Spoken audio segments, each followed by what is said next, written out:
In the grim darkness of the far future, there is only war.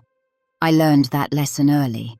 For me, an orphan raised by the Ecclesiarchy, that grim maxim wasn't a distant threat. It was a bedtime story, a morning prayer, and ultimately my reality. They trained me from childhood to be a weapon of the Emperor's will. I was 8 years old the first time I held a gun. I remember the weight of the practice las gun nearly toppling my scrawny frame, the cold bite of its metal stock bruising my cheek. I remember the drill abbot's voice barking in my ear, "Feet apart! Breathe steady! In his name, fire!" The trigger pulled, crimson las fire cracking through the air, and the shock of it sent me crashing onto my back. I was too shocked to cry. Instead, I recited a line from the litany of service through trembling lips. His light is my strength. His word is my shield. Perhaps it was fear. Perhaps it was faith. The abbot nodded once. Satisfaction, not kindness, and ordered me to get up and try again. I did. Emperor knows how many times I fell that day, how many fresh welts blossomed on my arms and shoulder. But I got up. Every single time. Even as my little body ached and my vision swam with tears unshed, I refused to stay down. In the Schola Progenium, pain was a teacher and weakness was a sin. They taught us that from day one. A sister beside me sniffled after a fall and earned herself 10 lashes for it. I quickly learned to choke down pain with a prayer and turn fear into fuel for my faith. Childhood in the Schola Progenium wasn't childhood at all. At least, not the kind most people in the Imperium might know, if they're lucky. There were no playtimes or picture books, no soft lullabies. Our lullabies were the distant thunder of war hymns echoing through stone halls.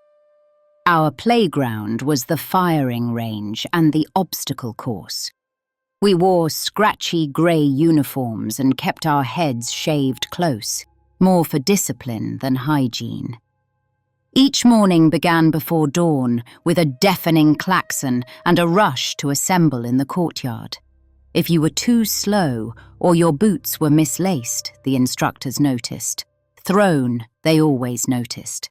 The punishments were swift. Extra drills on an empty stomach, cleaning the latrines with a toothbrush, or for serious infractions. A personal lesson from a drill abbot's neural whip.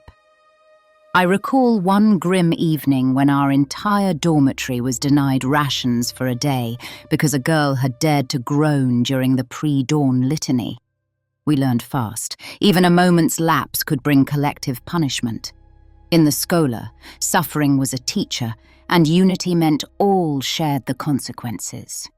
The drill abbots ran the Schola like a boot camp and a convent all in one. Stern, unsmiling men of the cloth with shock batons coiled at their belts and Aquila icons hanging from their necks, they saw it as their sacred duty to beat the Emperor's lessons into us, sometimes literally.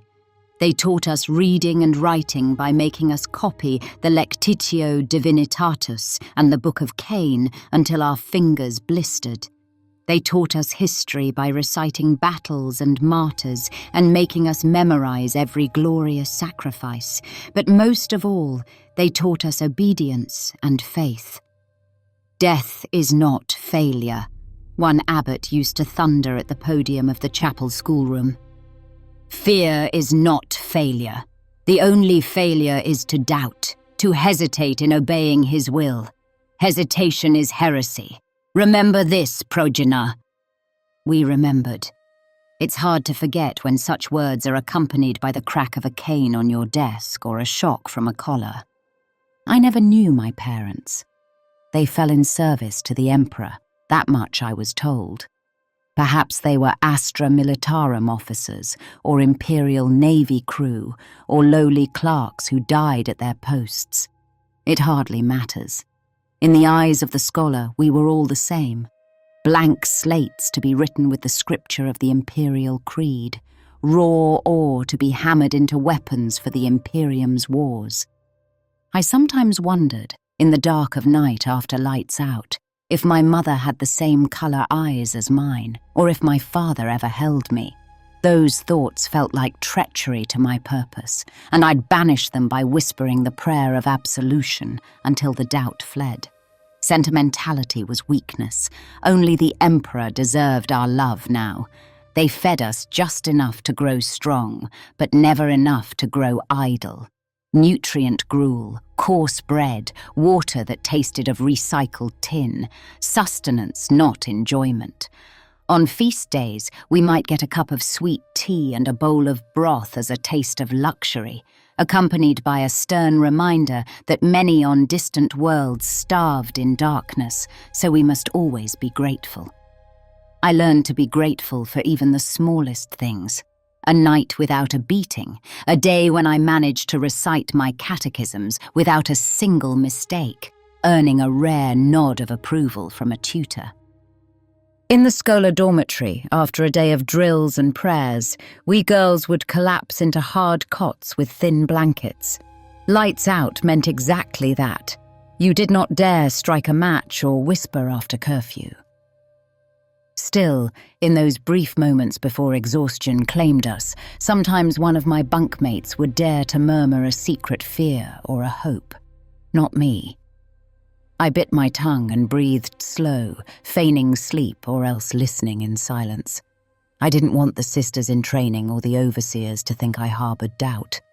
But truth be told, under the covers I sometimes clenched my fists so hard my nails drew blood from my palms.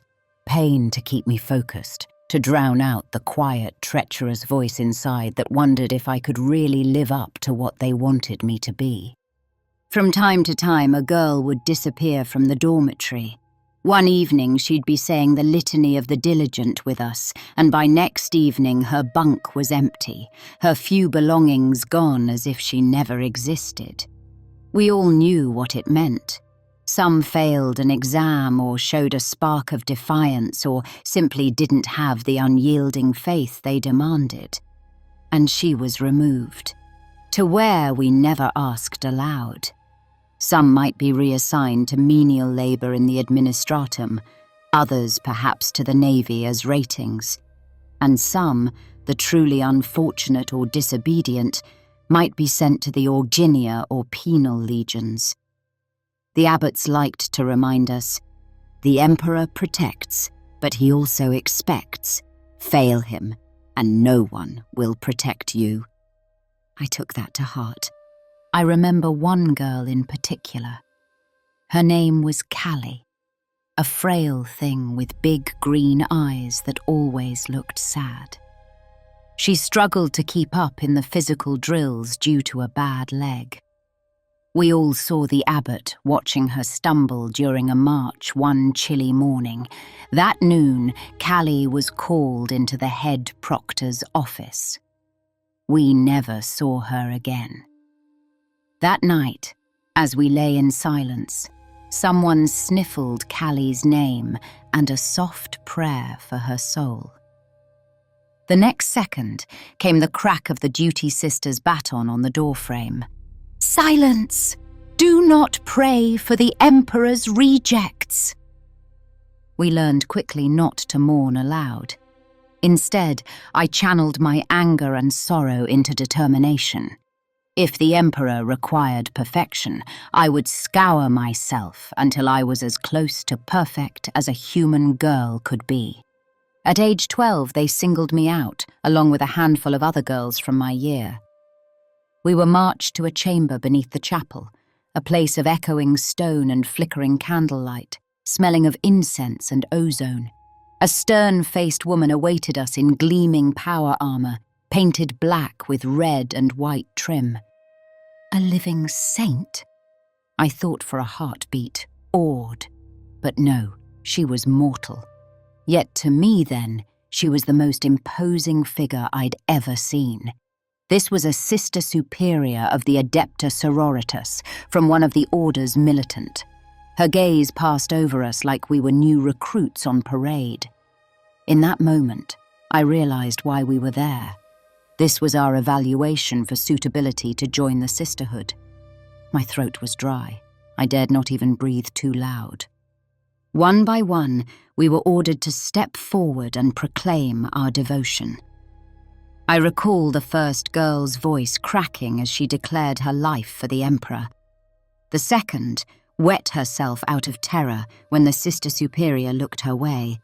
Guards hauled that one out immediately, face burning with shame. My turn came. I forced my chin up and spoke as clearly as I could. I am Sister Eliana, daughter of the Emperor, and my life is his. My faith is my armor. There is nothing else. My heart was hammering against my ribs. For a horrible second, the Sister Superior said nothing. She just looked at me, those eyes like icy fire drilling into my soul. I was sure I'd be found wanting. I silently begged the Emperor not to forsake me now. "A fine declaration," the Sister Superior finally said, voice echoing in the chamber. "We'll see if you can live up to it." Then she moved on. That was it. I nearly collapsed in relief. By the end of that day, out of 20 girls tested, only 7 of us remained. I was among them. The others, well, I don't know their fates. Possibly sent to other roles or perhaps deemed failures altogether. But I and the 6 survivors were now marked for a greater destiny. We were to leave the Schola Progenium and begin our novitiate with the Adepta Sororitas. I was going to become a sister of battle, or at least die trying. Thus began my life as a novice of the Adepta Sororitas. If I thought the Schola was strict, the convent was a revelation. Discipline didn't slacken one bit. If anything, it intensified. Only now, instead of drill abbots, we were under the eyes of fully fledged sisters and stern-faced mistresses of novices, women who had seen war and knew exactly what horrors awaited us beyond these blessed walls. Their expectations were iron hard. Sloppiness in prayer or weapons maintenance alike earned punishment duty, scrubbing plasma burns off practice armor or copying scripture through the night. But there was also a newfound sense of purpose and sisterhood that I had never truly felt at the Schola. There, we had been competitors in survival. Here, we were being forged into a team, a holy sorority united in cause. Our days fell into a rigorous routine. We rose before dawn to the tolling of a great bell that sounded like the sky itself cracking open. In the pre-dawn chill, we assembled in the main chapel for lauds, the morning prayer, chanting psalms to the Emperor's glory alongside hundreds of other novices and sisters. Those hymns, Emperor, even now I can recall the way the voices resonated, 100-part harmony in high Gothic that could make a sinner weep. Those hymns stirred my soul deeply. They were both a comfort and a battle cry. On some mornings, I swear, singing with my new sisters under the gaze of the Emperor's statues, I felt truly unafraid of anything for the first time in my life. After prayer came combat training. We drilled with live weapons in the convent's fortified yards. I had thought myself a decent shot for a girl, but now I was pitted against instructors who could trace a tiny aquila in the air with their bolt of fire, never missing a stroke.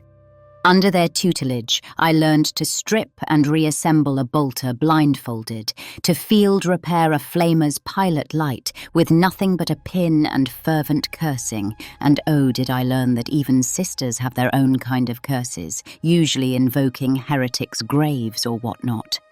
We sparred with shock blades set low enough not to maim, but a misstep could still leave burns and bruises. My arms were often covered in purple blotches. Each one, I told myself, was just another mark of the Emperor's sculpting chisel, carving away my weakness. Then there were classes: theology, imperial law, ecclesiarchal history, tactical doctrine. We memorized the lives of saints and the ledger of countless wars of faith. Some nights my dreams were a jumble of martyrs' last words and battle hymns. We studied the enemy too, carefully curated lectures about the sins of the heretic, the blasphemies of the mutant, the perversions of the witch. Knowledge was a weapon, they said, but too much knowledge of evil was a path to damnation, so our lessons on those subjects were always accompanied by intense purification rituals. I recall scrubbing myself raw with blessed lye soap after one particularly unsettling session, describing the horrors of chaos cults, as if I could wash away even the concept of corruption from my skin. Among the 6 other girls who had come from my Schola group, one became my close companion, Sister Initiate's Veronica.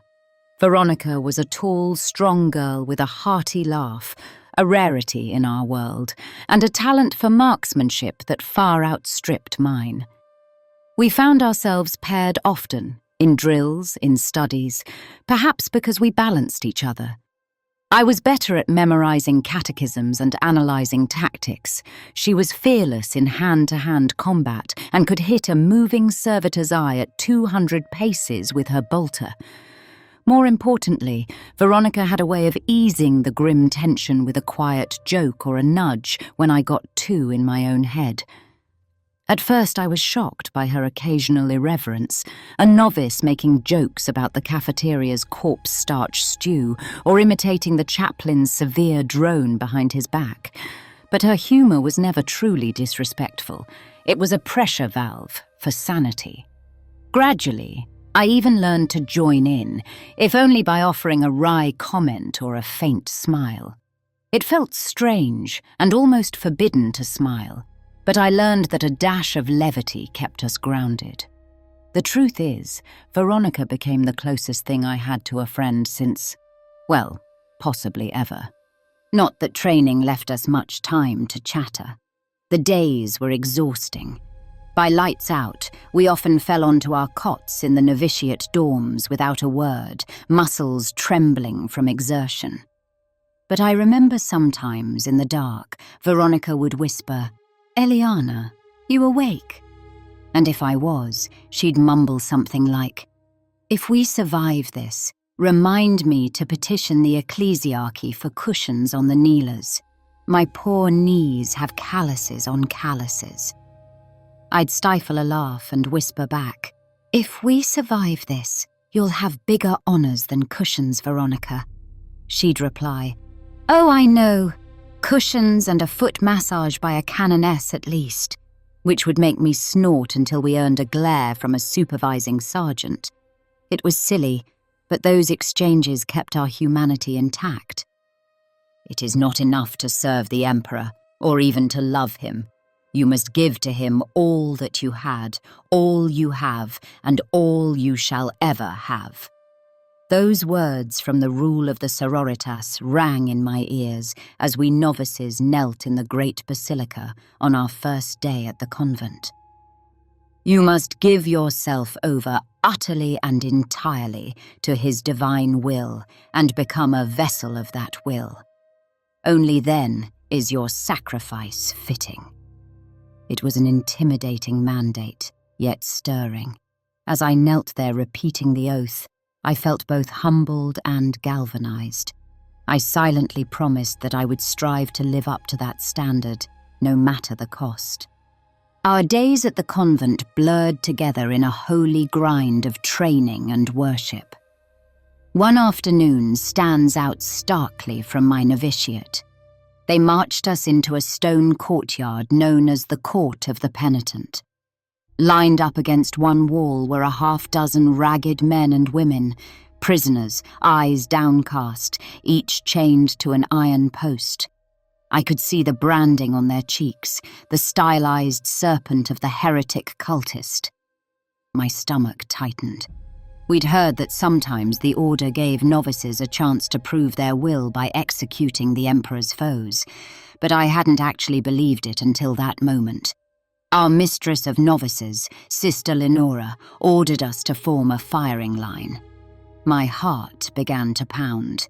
These were living people, twisted in ideology, yes, guilty of heresy, no doubt, but flesh and blood and terrified.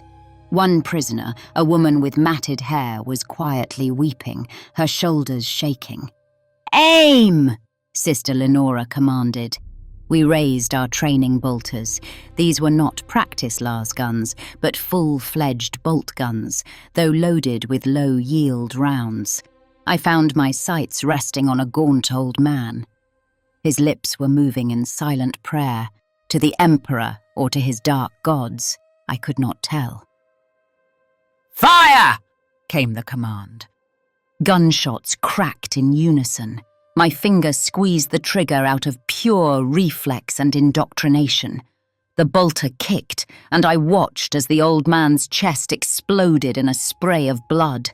The force nearly tore him from his chains. My stomach lurched at the gore, at the abruptness with which life was snuffed out. The back of my throat tasted of bile and holy promethium. All along the wall, the prisoners now hung limp, riddled with shells. Smoke curled from our bolter muzzles. My ears rang. I realized I had subconsciously whispered a line of scripture as I fired. "Emperor, judge these souls." A cold comfort. Veronica, beside me, had tears in her eyes but a hard set to her jaw. She'd done it too. The mistress stepped behind us, inspecting our faces. Some novices were pale as ash. One had fallen to her knees, dropping her weapon, horrified at what she'd done. That girl was taken away swiftly and quietly. The rest of us were left to stare at what we had wrought. Sister Eliana spoke then, her voice echoing off the blood-spattered stones. "Compassion is a virtue, but misplaced compassion is a weakness. These heretics would have slain you and countless faithful if given the chance. Never forget that the enemy's humanity is long lost to the warp. You did well today. You showed resolve."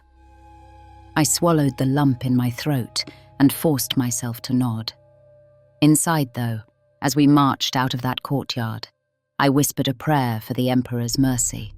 Not for the heretics' souls, but for ours. We marched out of that courtyard in somber silence. My stomach churned with a cocktail of triumph and revulsion. Later that week, as if to hammer the point home, we novices were made to observe a grim procession in the training yard. A line of gaunt, shaven-headed women in tattered robes dragging massive double-handed chainswords behind them. Their backs were crisscrossed with fresh lash marks, and with each trudging step, they cried out litanies of repentance.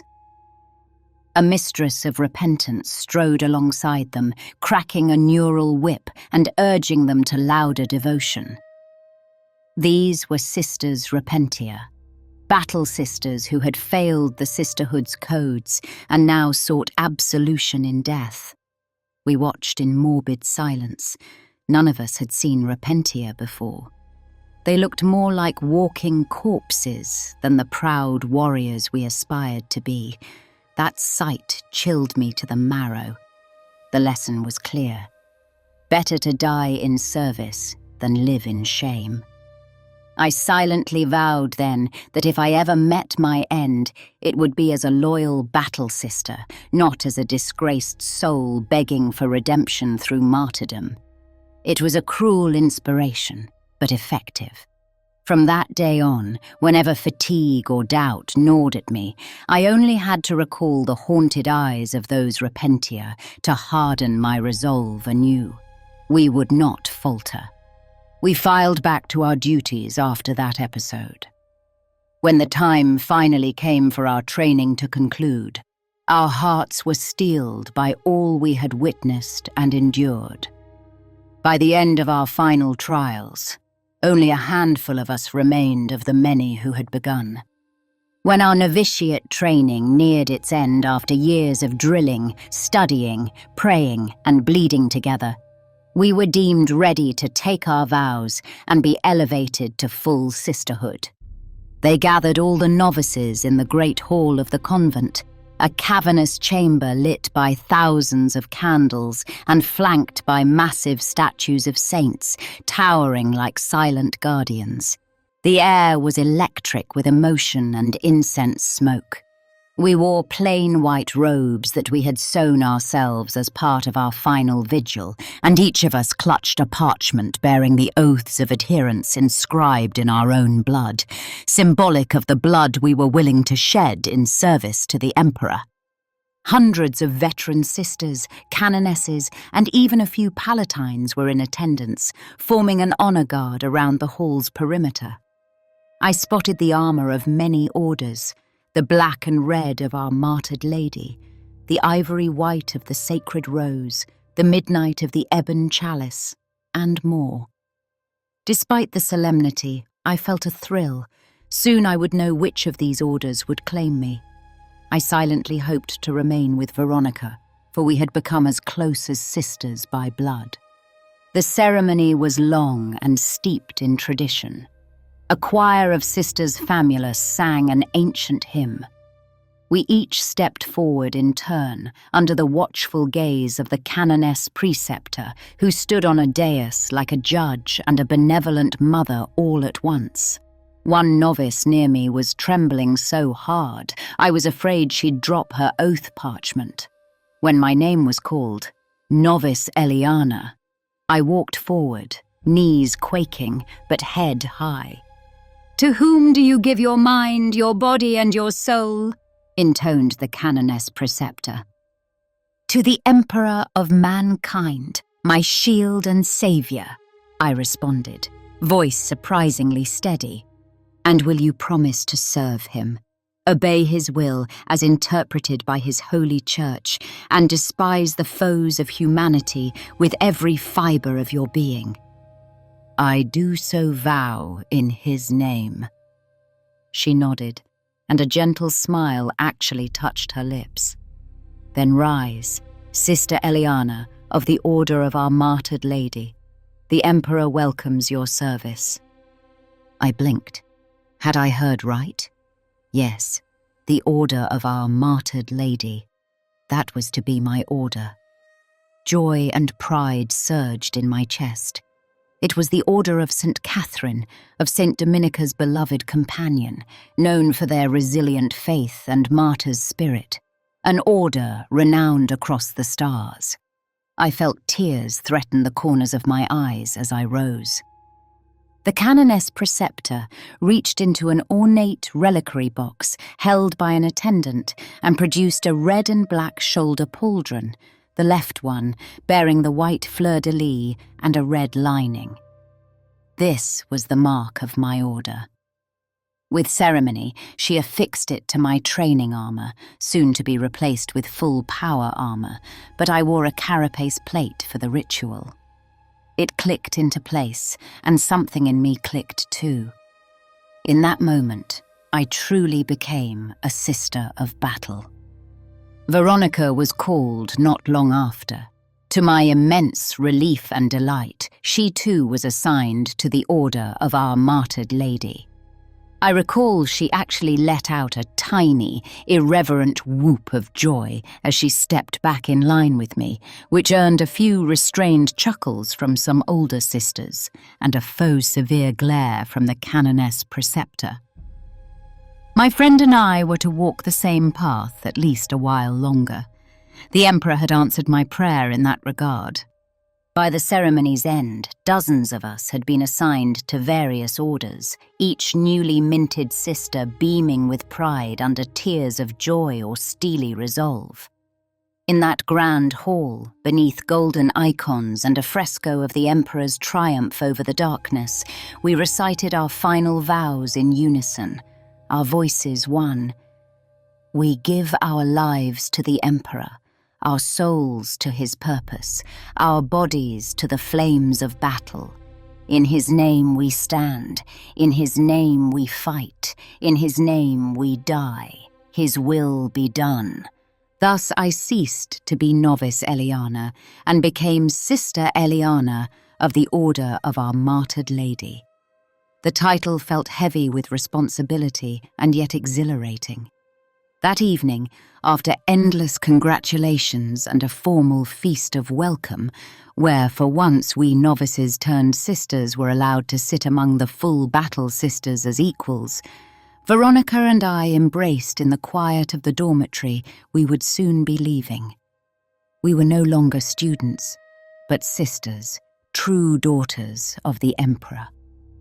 The next time we left these walls, it would be as warriors on the front lines of his wars. Later that night, Veronica and I sat together in the quiet of the barracks, unable to sleep. She fiddled with a rosary bead as we talked in low whispers, sharing our thoughts. We spoke of Sister Joanna and the others who had fallen. Veronica admitted, voice trembling, that she had been terrified during the battle, afraid not for herself, but that she'd lose more of us. I confessed I felt the same. In that moment, we made a small pact. We would watch out for each other, no matter what. If one of us faltered, the other would be there to steady her. We sealed it with a firm clasp of hands, gauntlet to gauntlet. It wasn't a grand oath before a priest or anything, just a promise between two sisters trying to find some solace in the aftermath of bloodshed. It helped. We managed a few weak laughs, recalling how I'd nearly tripped over my own feet in that chapel melee, and how she'd cursed like a Cadian drill sergeant when her bolter jammed. Gallows humour, perhaps, but it eased the tightness in our chests. Before long, exhaustion finally settled over us. We each murmured a final prayer for the Emperor's protection and for the souls of the fallen, then retired to our bunks. I slept heavily, clutching a small cloth Aquila icon I had found in the ruined chapel, a keepsake of that first victory. My new life as a battle sister began in earnest soon after our vows. Gone were the days of training exercises without stakes. We were now trusted warriors of the Order, expected to leap into real battle at a moment's notice. After a brief period of outfitting and preparation, our newly minted squad, including Veronica and myself, received our first deployment. I remember standing in the arming chambers, as servitor armourers and hospitaller attendants helped fit each of us into our custom-fitted power armour suits. Mine was painted a deep black with red accents, the colours of our Martyred Lady, and it felt both alien and exhilarating to wear. The fibre bundle musculature and servos mimicked my movements, turning my relatively small human frame into something stronger, taller, more imposing. When the final seal of my cuirass pressurized with a hiss and I felt the armor's weight settle, I nearly cried out with joy. I was encased in the Emperor's divine protection at last, bearing the holy war plate of a sister of battle. I allowed myself a single indulgent look in a polished brass mirror, a young face framed by the black armored gorget, eyes wide with determination.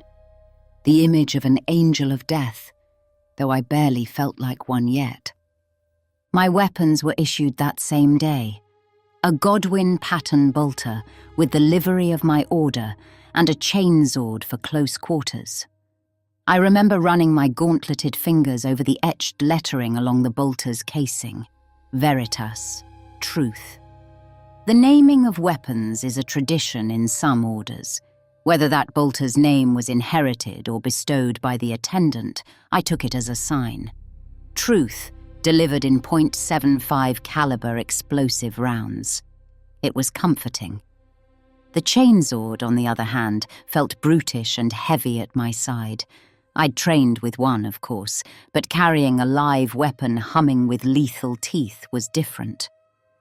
"You'll get used to it," Sister Superior Lydia said with a knowing grin as I tried not to scrape the whirring blade against a doorway. Sister Superior Lydia was a veteran assigned to lead our fresh squad. She had a scar running down her cheek and carried herself with relaxed confidence. "Remember, sisters," she told us as we boarded the dropship for our first mission, "the Emperor has already won the victory in spirit. We're just here to bring the news to the enemy, one bolt at a time." It was a simple encouragement, but it steeled us. Our first assignment took us to the planet Saurin 4, a once quiet imperial agri-world that had come under sudden attack by marauding Xenos.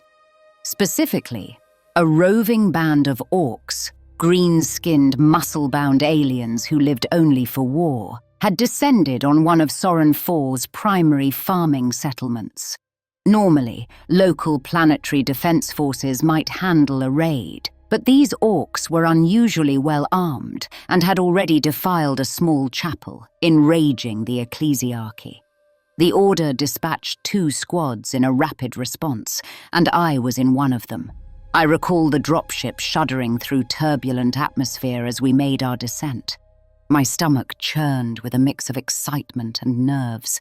Through the small viewports, I glimpsed columns of smoke rising from burning farmsteads across green pastures. It was a world so different from the cloistered convent or the hive city sprawl of my birth. Open, rolling fields now scarred with blackened craters. In my helmet vox, I could hear the crackle of distant vox traffic, panicked voices of local militia, guttural alien roars, the bark of lasguns and heavy stubbers.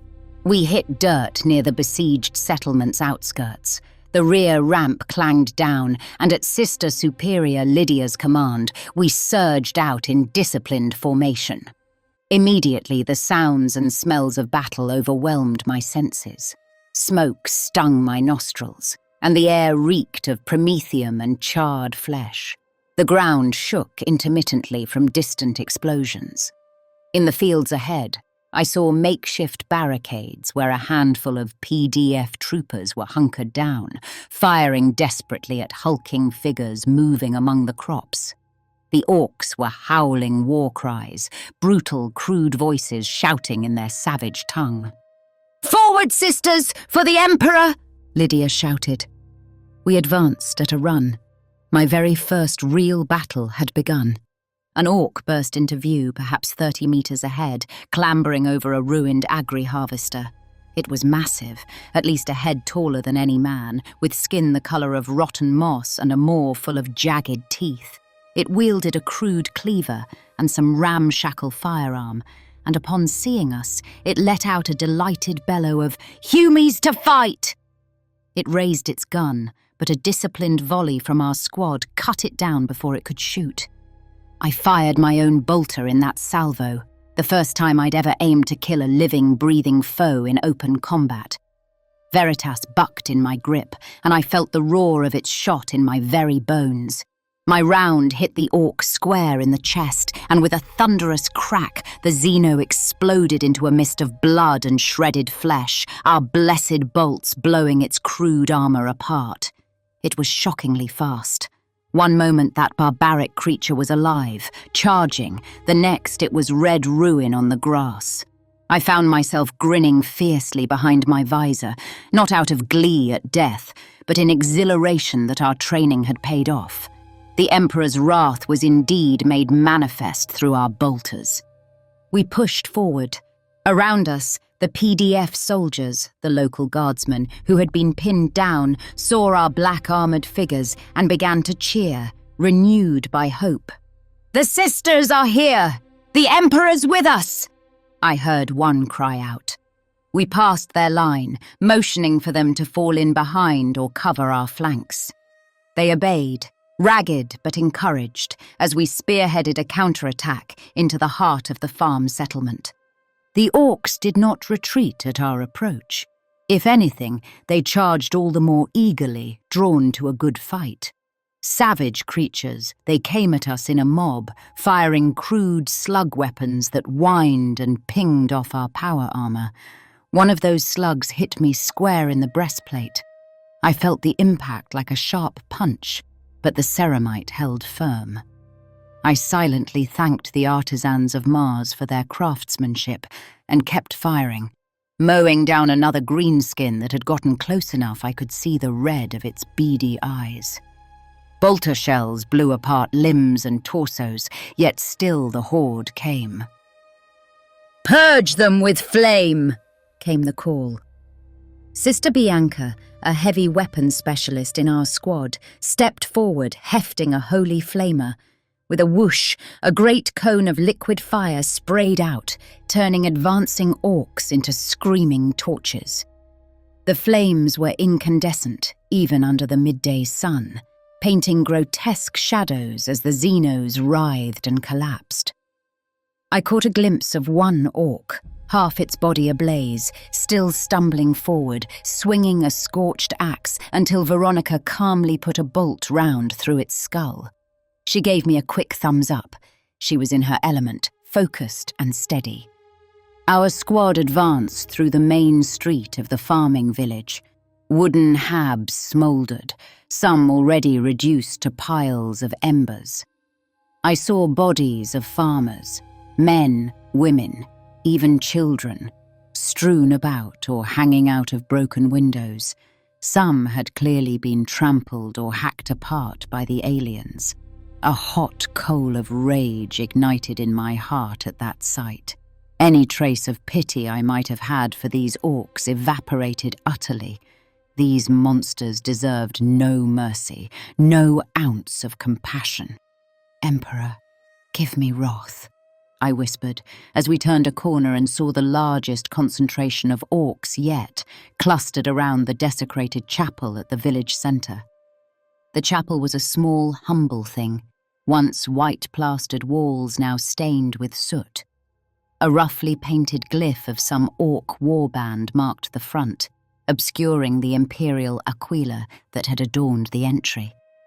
As we closed in, I could make out a circle of the brutes inside, howling and cheering. In their midst was an orc much larger than the rest, clearly the war boss leading this mob. He bellowed orders in a crude, thunderous language. Other orcs took up a rhythmic chant of "Wah! Wah!" that resonated off the chapel's stonework, a barbaric war cry that sent shivers down the spine of the remaining villagers cowering nearby. The brute leader brandished a crackling power claw, no doubt looted off some fallen hero, in one hand and a roaring chain axe in the other. This chieftain had a necklace of skulls. Emperor knows how many of those were human, and was bellowing orders, or perhaps an ugly war hymn. On the floor of the chapel, I glimpsed what held their attention, a cowering figure in priestly robes, the village confessor, battered and bloodied but alive, clutching the processional crucifix of the chapel as a feeble ward. The orc boss was toying with him, raising its massive cleaver like a butcher over a pig. We didn't hesitate. "In nomine Imperator, attack!" Sister Superior Lydia roared, and we charged. What happened next was a blur of righteous fury and violence. We slammed into the orc mob from behind, catching them momentarily by surprise. Bolters flared, chainsaws revved. The air filled with the staccato of gunfire and the guttural roars of dying Xenos. I found myself face to face with an orc almost immediately. It swung a spiked club at my head. I ducked, feeling the whoosh of air as it narrowly missed my helmet. Training took over. I drove my chainsword into its midsection with both hands, thumbing the activation rune. The roaring teeth bit into green flesh, sawing through muscle and bone. The orc gurgled, blackish blood spraying across my armor and visor in a vile gush. I grimaced, but pushed harder, nearly cutting the creature in half before it collapsed. The moment it fell, another was upon me. This one knocked my bolter from my grip with a backhand strike. My ears rang from the impact on my forearm plate, but I still had the chainsword in my other hand. The creature lunged, trying to grapple me. We struggled, my armoured strength against its brute muscle. It snarled inches from my faceplate, foul breath misting it. With a grunt of effort, and perhaps a shrill prayer squeaking from my lips, I wrenched free an arm enough to slam my chainsword down onto its knee. The cut sheared through its leg at the joint, and the orc toppled with a scream. I finished it with a point-blank bolt round from my sidearm into its head, the explosion spraying skull fragments across the chapel floor. All around, similar grim work was being done. I saw Veronica vault onto a broken pew to get height and unload precise bolter shots into a knot of greenskins charging Sister Bianca. Sister Superior Lydia engaged the boss orc herself, her power sword crackling with blue energy as she traded blows with the giant. The orc leader's chain axe came within a hair's breadth of decapitating Lydia, but she was fast, ducking and counter-slashing to carve a glowing scar across its chest. The beast roared more in rage than pain and backhanded Lydia with its power claw, sending her crashing through what remained of the chapel's altar in a shower of splinters. I gasped, thinking her dead, but then saw her push herself up from the debris, helmet torn off to reveal blood streaming down her face, yet still she stood. Two other sisters moved to flank the big orc. One fired point-blank with her bolter into its side, causing the Xeno to snarl and turn. The other swung a mace that crackled with an electrical discharge, smashing the orc's kneecap. It bellowed and fell to one knee. Lydia seized the moment, raising her sword and crying out, "For the Emperor!" before driving the blade down into the brute's enormous skull. With a sizzling sound, the power sword cleaved through head and neck, silencing the beast at last. The remaining orcs, leaderless and with half their number slain, wavered and began to break. Those that tried to flee were cut down mercilessly by our covering fire as they ran out into the open. Within minutes, it was over. I stood amid the ruins of that chapel, chest heaving, ears ringing in the aftermath of gunfire. My armor was splattered with orc blood and bits of flesh. My chainsword dripped foul ichor onto the stone floor. In the corner, the terrified village confessor was still alive, eyes wide as he beheld the destruction. Slowly, he approached the body of the orc boss and spat on it, then turned to us and bowed deeply, sobbing his gratitude. We had won. We had saved who could be saved. But victory had come with cost. I saw Sister Joanna, a quiet girl who had been part of our vow group, lying motionless against a wall, a cruel orc blade jutting from her abdomen. Two sisters knelt at her side, one saying a gentle prayer as Joanna's lifeblood pooled and her eyes stared blankly. She had fallen. My stomach tightened at the sight. This was the first time I saw one of my own truly dead in combat. A bitter chill tempered the hot adrenaline in me. Veronica moved to my side, placing a hand on my pauldron. Her voice crackled over the helmet vox. "Elle, you all right?" Only then did I realize I was shaking. Not in fear exactly, but in the come-down from battle, the overwhelming sensory overload finally catching up. I nodded, swallowing hard. I'm all right. We did it." My voice sounded small in my ears. Sister Superior Lydia limped over, helmet off, her cropped brown hair matted with blood from a scalp wound. Despite the injury, she was smiling with fierce pride. "Emperor be praised. Well fought, sisters. Well fought." She placed a gauntleted hand briefly on my shoulder, then Veronica's. "Your first engagement, wasn't it?" We both affirmed. Lydia nodded. You acquitted yourselves well. The first of many victories, no doubt. Wear those blood spatters with pride until we clean up. Each one marks a heretic or Xeno who won't trouble humanity again. In truth, now that the rage had subsided, I felt more than a little sick at the gore, but also a swelling pride. I'd faced the enemy and not faltered. I had upheld my vows. I'd killed for the Emperor, and it was not at all like the mechanical execution of prisoners in training. It was a righteous fury that felt justified, necessary. We gathered our fallen, Sister Joanna and another who had been struck down by a lucky orc grenade blast, and bore their bodies reverently to the dropship, wrapped in cloaks bearing the imperial crest.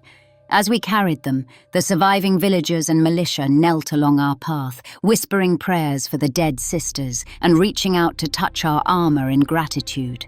One frail elderly woman, face smudged with soot, hobbled up and pressed a weathered flower into my hand as I passed.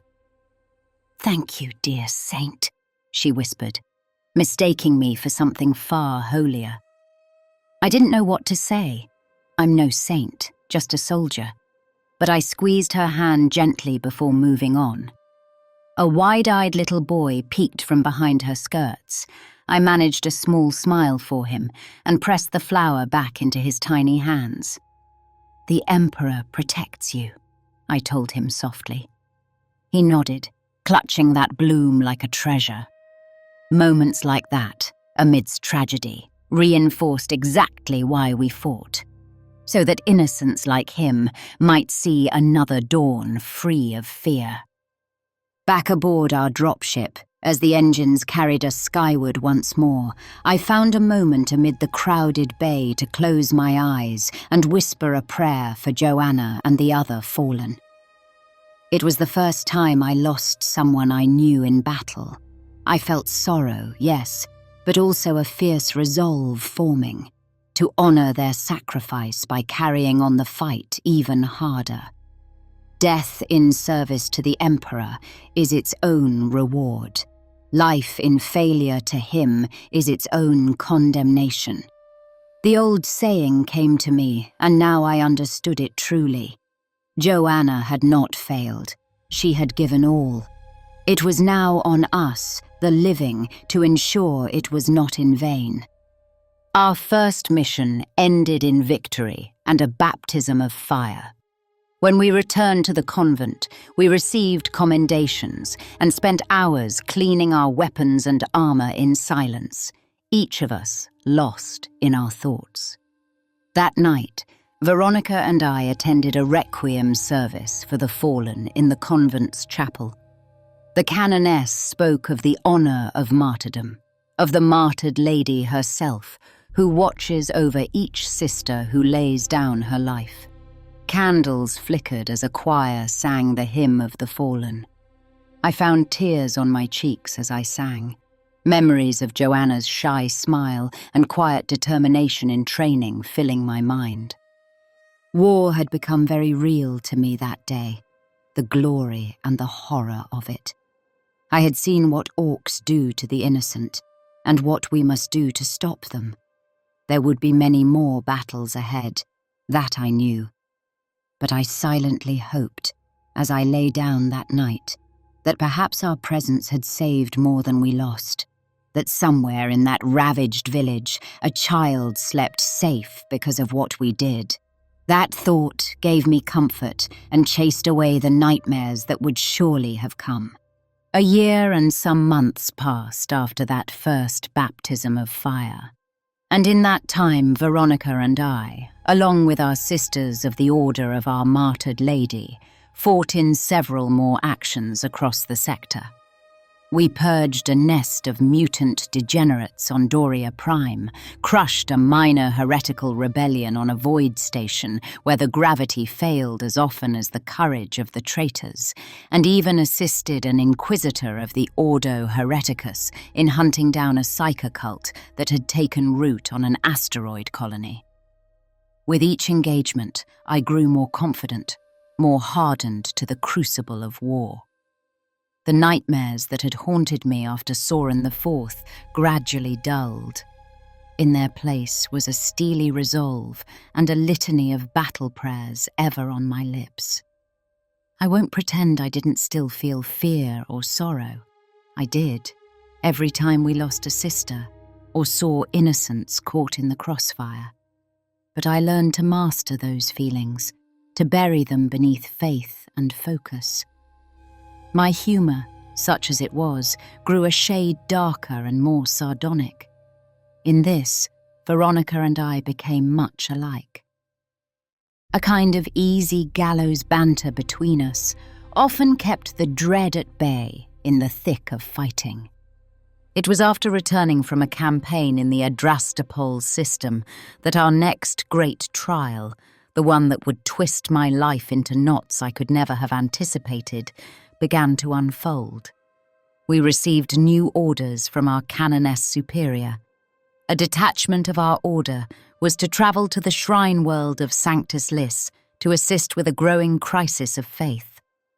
Sanctus Liss was a planet renowned for its grand cathedrals and holy relics. Millions of pilgrims travelled there every year to worship at its many sacred sites. It was said that Saint Catherine herself, the patron of our order, once walked upon Sanctus Liss centuries ago, and that some of her relics might still lie hidden in its soil, though these were likely just inspiring legends, we told ourselves. To be dispatched there felt momentous, almost like a pilgrimage for us, as well as a military deployment. Rumours preceded our departure, whispers that a strange new cult was spreading among the populace of Sanctus Liss, a heresy that had taken root even in the shadow of the holy spires. There were reports of unexplained disappearances, of gatherings of the faithful that turned into debauched riots, of sacred statues found defiled in ways too obscene for the reports to describe in detail. The planet's ecclesiarchal authorities, led by its presiding cardinal, had called for aid. Ordinarily, the local Adepta Sororitas, or even the planetary defense force, might quell unrest. But something about this situation had unnerved the priesthood enough to plead for the righteous fire of the Adepta Sororitas. Our canoness superior, a formidable woman named Canoness Magda, assembled 2 full squads to accompany her to Sanctus Liss. Veronica and I were among those selected. It was an honour, and also a clear sign that this was no minor errand. A canoness herself was taking charge, which meant the matter was of grave concern. I spent the warp transit aboard the Imperial Navy frigate that carried us in prayer and preparation. Deep down, I felt a gnawing curiosity about the nature of the heresy festering on such a holy world. How could corruption take hold in a place so saturated with the Emperor's light? It bothered me and stirred an indignation in my heart. If something truly profane had dared to worm its way into Sanctus Liss, I was eager to help rip it out by the root. We made planetfall at the capital hive of Sanctus Liss, a city aptly named Empyrean, for its skyline was dominated by ecclesiastical architecture that seemed to touch the heavens. As our Aquila lander descended, I gazed out at a vista of golden domes, towering statues of imperial saints, and vast basilicas adorned with stained glass that glittered under the sun. It was breathtaking, even for one accustomed to the grandeur of Ophelia 7. Pilgrim camps sprawled beyond the city walls, colourful tents and flickering campfires of the faithful who had journeyed long distances to be here. In the plazas, I could see crowds milling, perhaps for some holy festival, as banners hung from every street depicting a stylized chalice and rose. Awaiting us at the landing platform was a procession of clergy and officials. At their head stood Cardinal Emil Martyred, the ecclesiarchal overseer of Sanctus Liss. I had heard of him in passing, a man reputed for charisma and stern piety in equal measure. Seeing him in person, I was struck by the contrast. On one hand, he wore opulent robes of deep crimson trimmed with cloth of gold, a high cap decorated with jeweled aquillas, and he carried a staff topped with the imperial double eagle.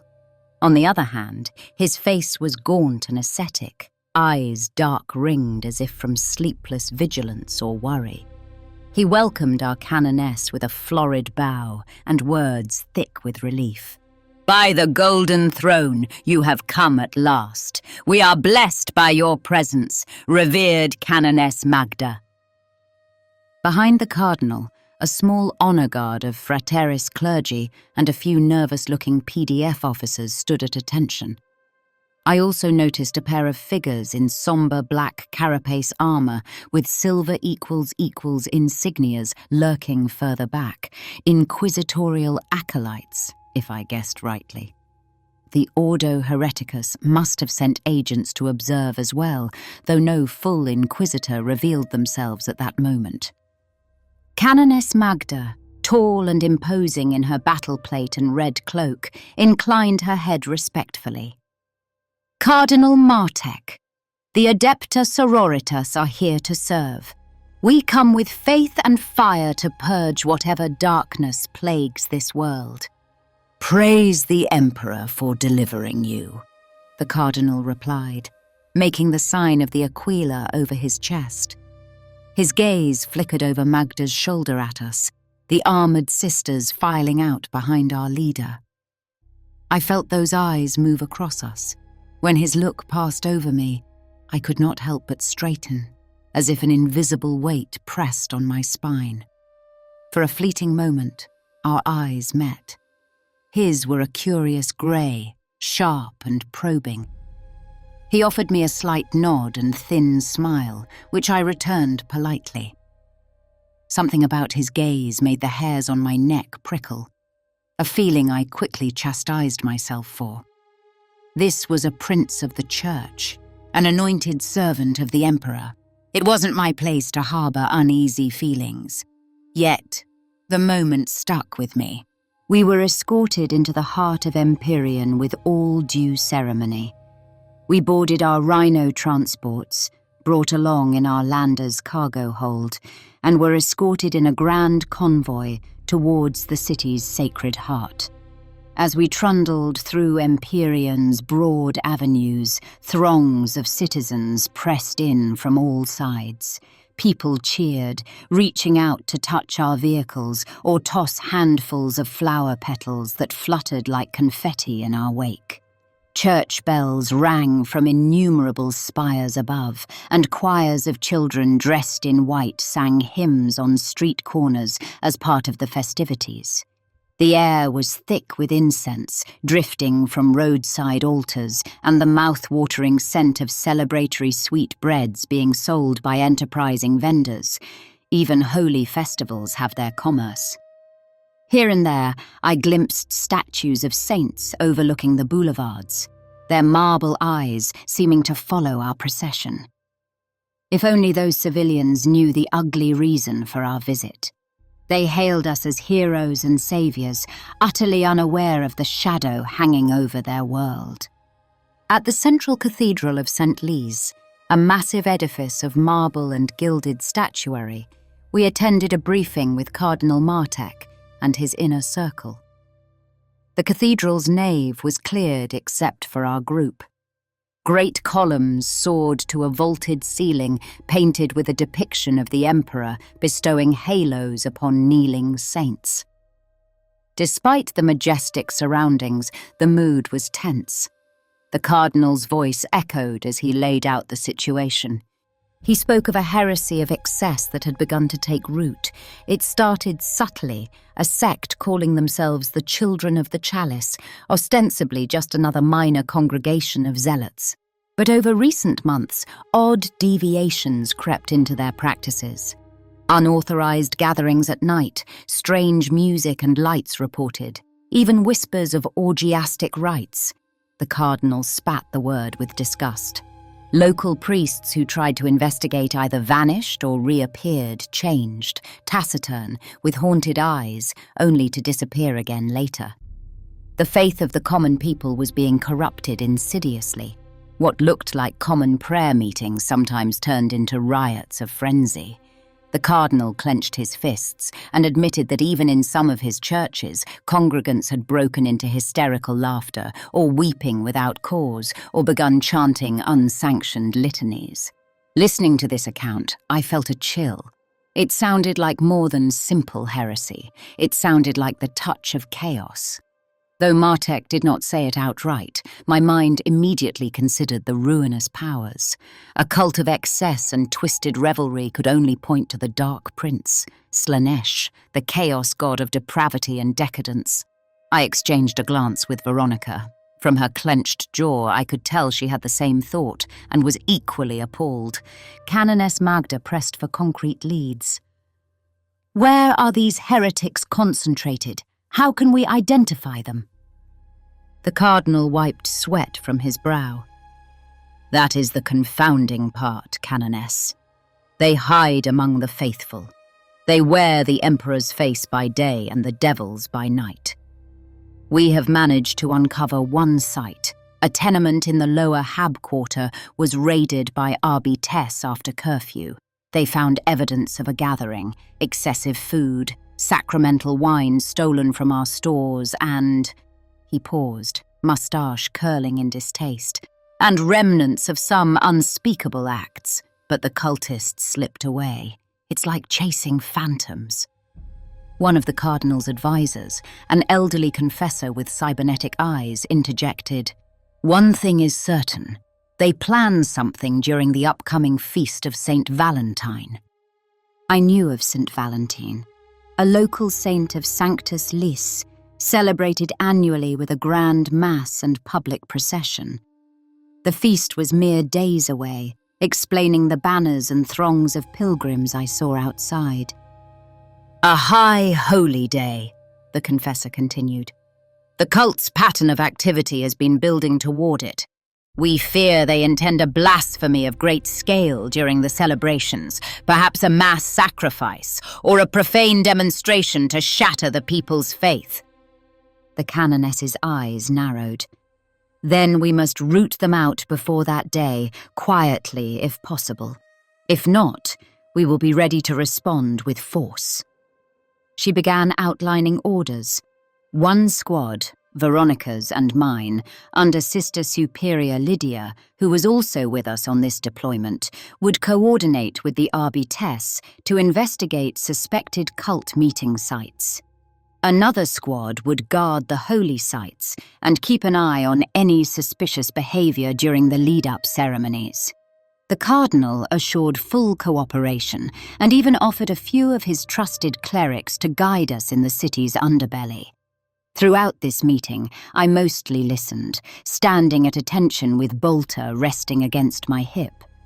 Yet I caught myself studying Cardinal Martek's demeanor as he described the cult's excesses. I expected righteous fury, indignation, perhaps sorrow. He did express those, but there was something else in his tone I couldn't quite place. A certain flourish to his words, as if he relished describing the details even as he condemned them. It might have been my imagination. I shoved the thought aside. I had no right to question his sincerity. He was likely just theatrical by nature. Many high-ranking priests are. Our investigation began in earnest that very evening. Empyrean's Undercity was a warren of narrow alleyways, old chapels turned flophouses, and forgotten crypts where the poor huddled. Under Sister Superior Lydia's command, we ventured into these depths accompanied by a squad of Adepta Sororitas, grim-faced enforcers in carapace armor carrying shock mauls and shotguns. The Arbites provost gave us a curt nod. He seemed glad to have our muscle alongside his, given what happened last time his men faced the cult. We hit 2 suspected safe houses that night, moving quickly and quietly. At the first, an old storehouse near the Pilgrims' Quarter, we found evidence of recent occupation: bedrolls, empty bottles of sacramental wine, a disturbing graffiti on the wall depicting an 8-pointed star entangled with a rose motif. That confirmed the chaos taint clearly.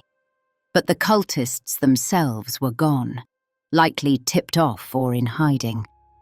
One arbitess cursed under his breath, which earned a glare from Lydia, cursing in the Emperor's presence being frowned upon unless it's part of a fervent battle cry.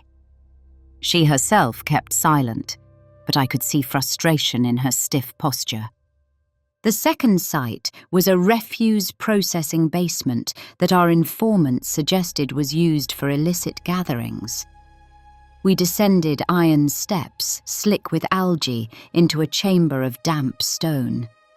There we caught a break. A gathering was indeed underway, though smaller than expected. Our armor's auto-senses picked up hushed voices beyond a rusted bulkhead door. Sister Lydia signalled for stealth. As stealthy as power-armoured warriors can be, we crept forward. Veronica volunteered to open the door swiftly, and on Lydia's sign she kicked it in with a strength that belied her lean form. We stormed inside with the discipline of long training. There were perhaps a dozen people within, circled around a fat tallow candle that gave off sickly sweet fumes. They looked ordinary, too ordinary, like a mix of low-ranking adepts and labourers, even a middle-aged woman in a baker's apron. But each of them had an expression of glassy ecstasy, and drawn on their foreheads in what looked like lipstick or blood was a symbol, a small chalice overflowing. At our abrupt entry, they shrieked or gasped. For a heartbeat, we all froze, staring at one another. Us horrified at the scene we beheld, them likely at the sight of armoured sisters and arbitess crashing their party. Then pandemonium. One man, a scrawny clerk by the look of him, lunged for a weapon, raising a small auto-pistol. He never got a shot off.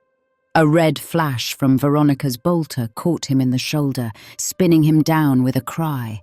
Others scrambled, some screaming, some charging at us with wild eyes. One heavy-set woman rushed at me, swinging a broken bottle, shrieking, "You don't understand the beauty!"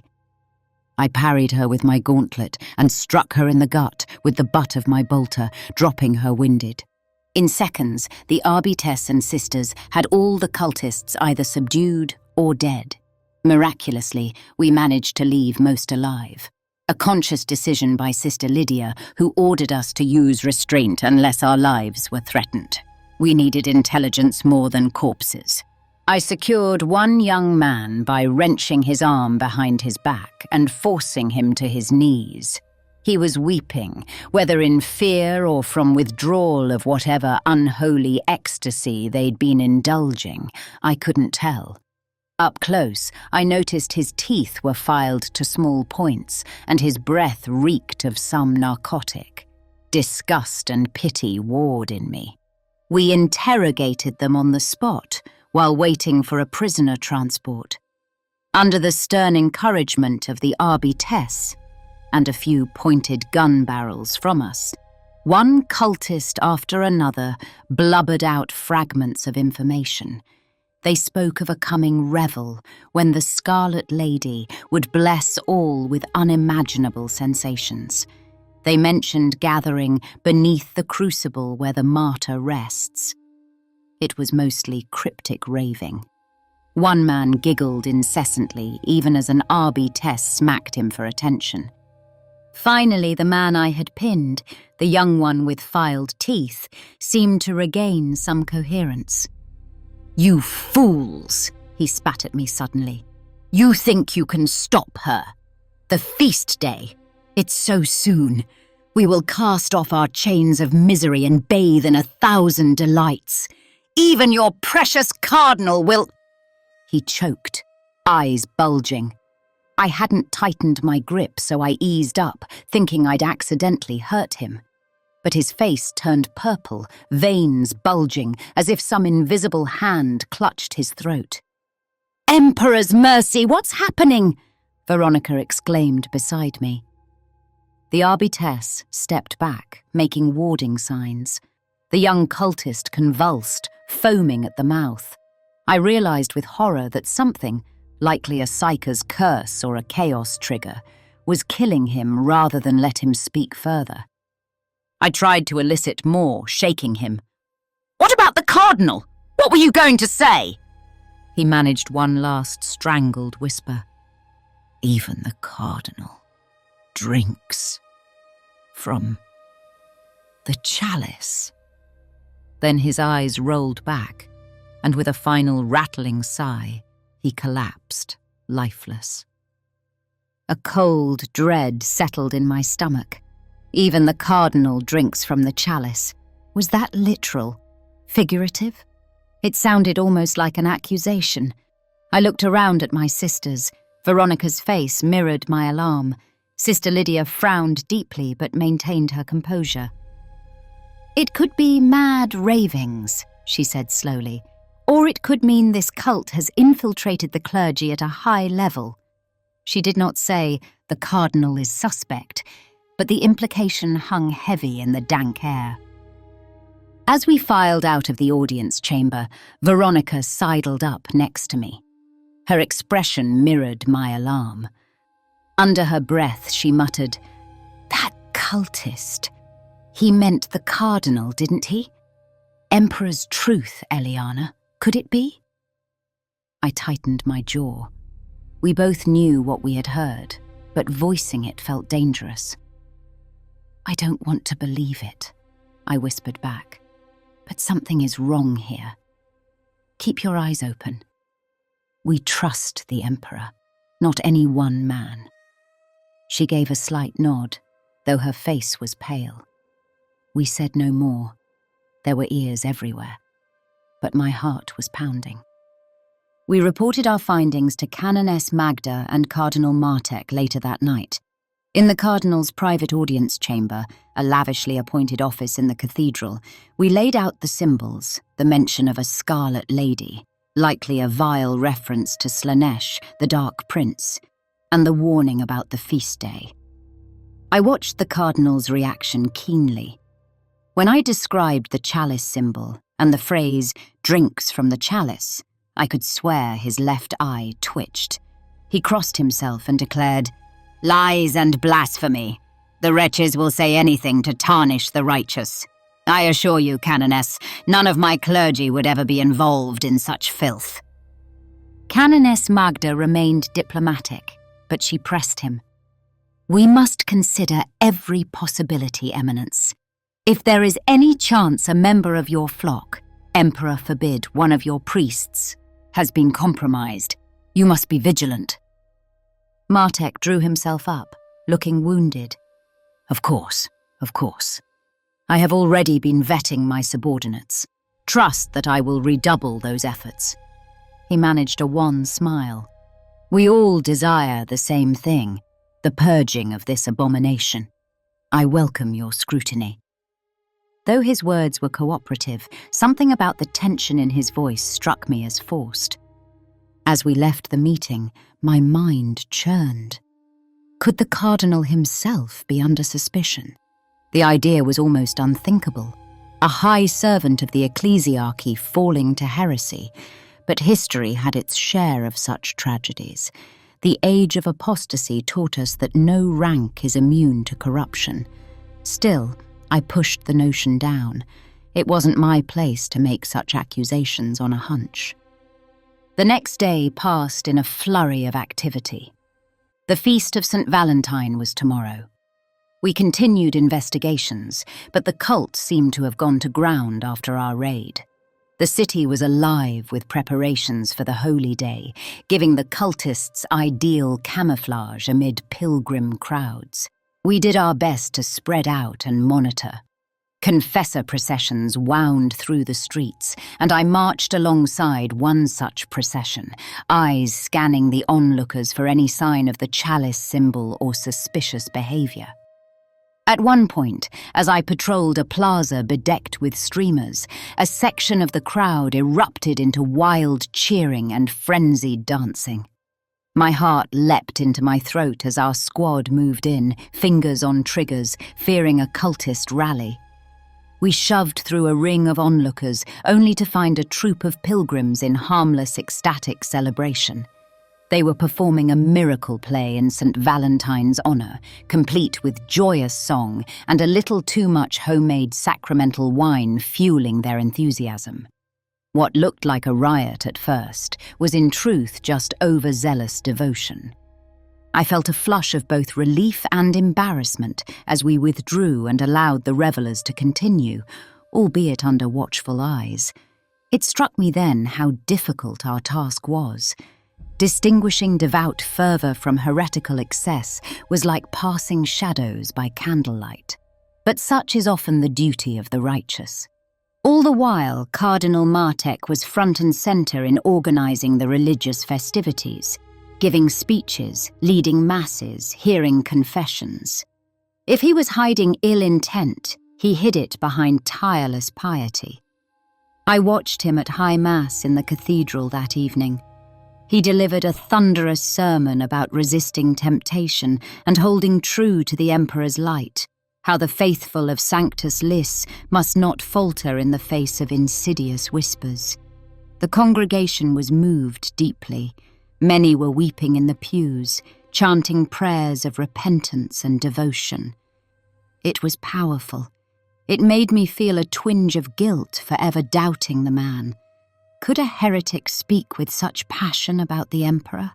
Perhaps the greatest deceivers could. But I wanted to believe he was genuine. Perhaps the cultists' dying words meant something else, like even the cardinal had inadvertently been tainted by sharing a chalice at Mass, some dark poison in the wine, maybe. That was a frightening thought too, but not outright betrayal. Late that night, on the eve of the feast, I found no rest. Canoness Magda had ordered rotating watches for all sisters. The city was too on edge. My shift ended in the small hours, yet still I could not sleep. I kept turning over those cryptic clues in my head, pieces of a puzzle that refused to fit. Frustrated, I left my cot in the barracks and decided to walk the candlelit halls of the cathedral, perhaps to pray at one of the side shrines for clarity. I moved quietly through the grand corridors, passing frescoes and alcoves holding saints' effigies. The place was largely empty at this hour, save for the occasional night guard or clergy insomniac. As I neared a particular side chapel, one dedicated to St. Catherine, I heard muffled voices. Curiosity got the better of me. The door was ajar. Inside, two figures stood near the altar rail, talking in urgent, low tones. I recognized them at once. Cardinal Martyred and Confessor Leto, the same elderly advisor who had been at the briefing. I started to withdraw, not wanting to intrude, but a phrase froze me in place. "Ensure the crypt is prepared. Only a few of the devout shall be present when it happens." It was the cardinal's voice. "But if the sisters interfere, it could ruin everything," hissed the confessor. "They will be occupied in the plaza with the crowd and whatever diversion we provide," Martyred responded sharply. "Hold your faith, Leto. The transformation must take place. I have waited too long." My blood ran cold. There was no misinterpreting this. I dared to inch closer, heart hammering, keeping to the shadows behind the cracked door. The cardinal continued. "At the height of the festivities, when the faithful's fervour reaches its peak, she will manifest and I shall be rewarded. After that, it won't matter what these pawns of the Ecclesiarchy do." His words dripped with zealotry twisted into an alien shape. My stomach churned, hearing a man of the cloth speak such blasphemy.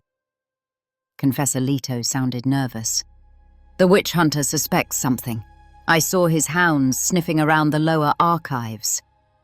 By the time the Inquisition pieces anything together, it will be too late," Martyred replied. "See to your task, and remember, a single word out of line, And what happened to Antonin will happen to you." Leto bowed his head. I understand, Cardinal." I could scarcely breathe. The Cardinal, the man who led prayers by day, was orchestrating the very heresy we were here to destroy. He was in deep. I thought of the cultists' dying words. Even the Cardinal drinks from the chalice. "Emperor, forgive me." They had spoken true. And I realized with horror that tomorrow's feast was exactly when he planned to unleash whatever nightmare he'd been preparing.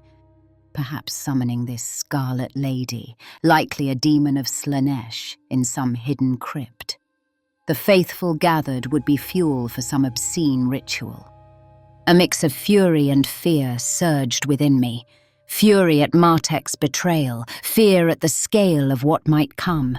I knew I should retreat quietly and report immediately to the canoness. Yet, as I took a step back, my power armor's boot scraped on a loose piece of stone flooring with a faint but distinct sound. The voices in the chapel hushed. My heart stopped. I turned to leave, but it was too late. The door was flung wide, and Cardinal Martek stood there, crozier in hand, eyes blazing not with holy light, but with a predatory gleam. "Who goes there?" he demanded. I stepped forward into the doorway, bolter in hand.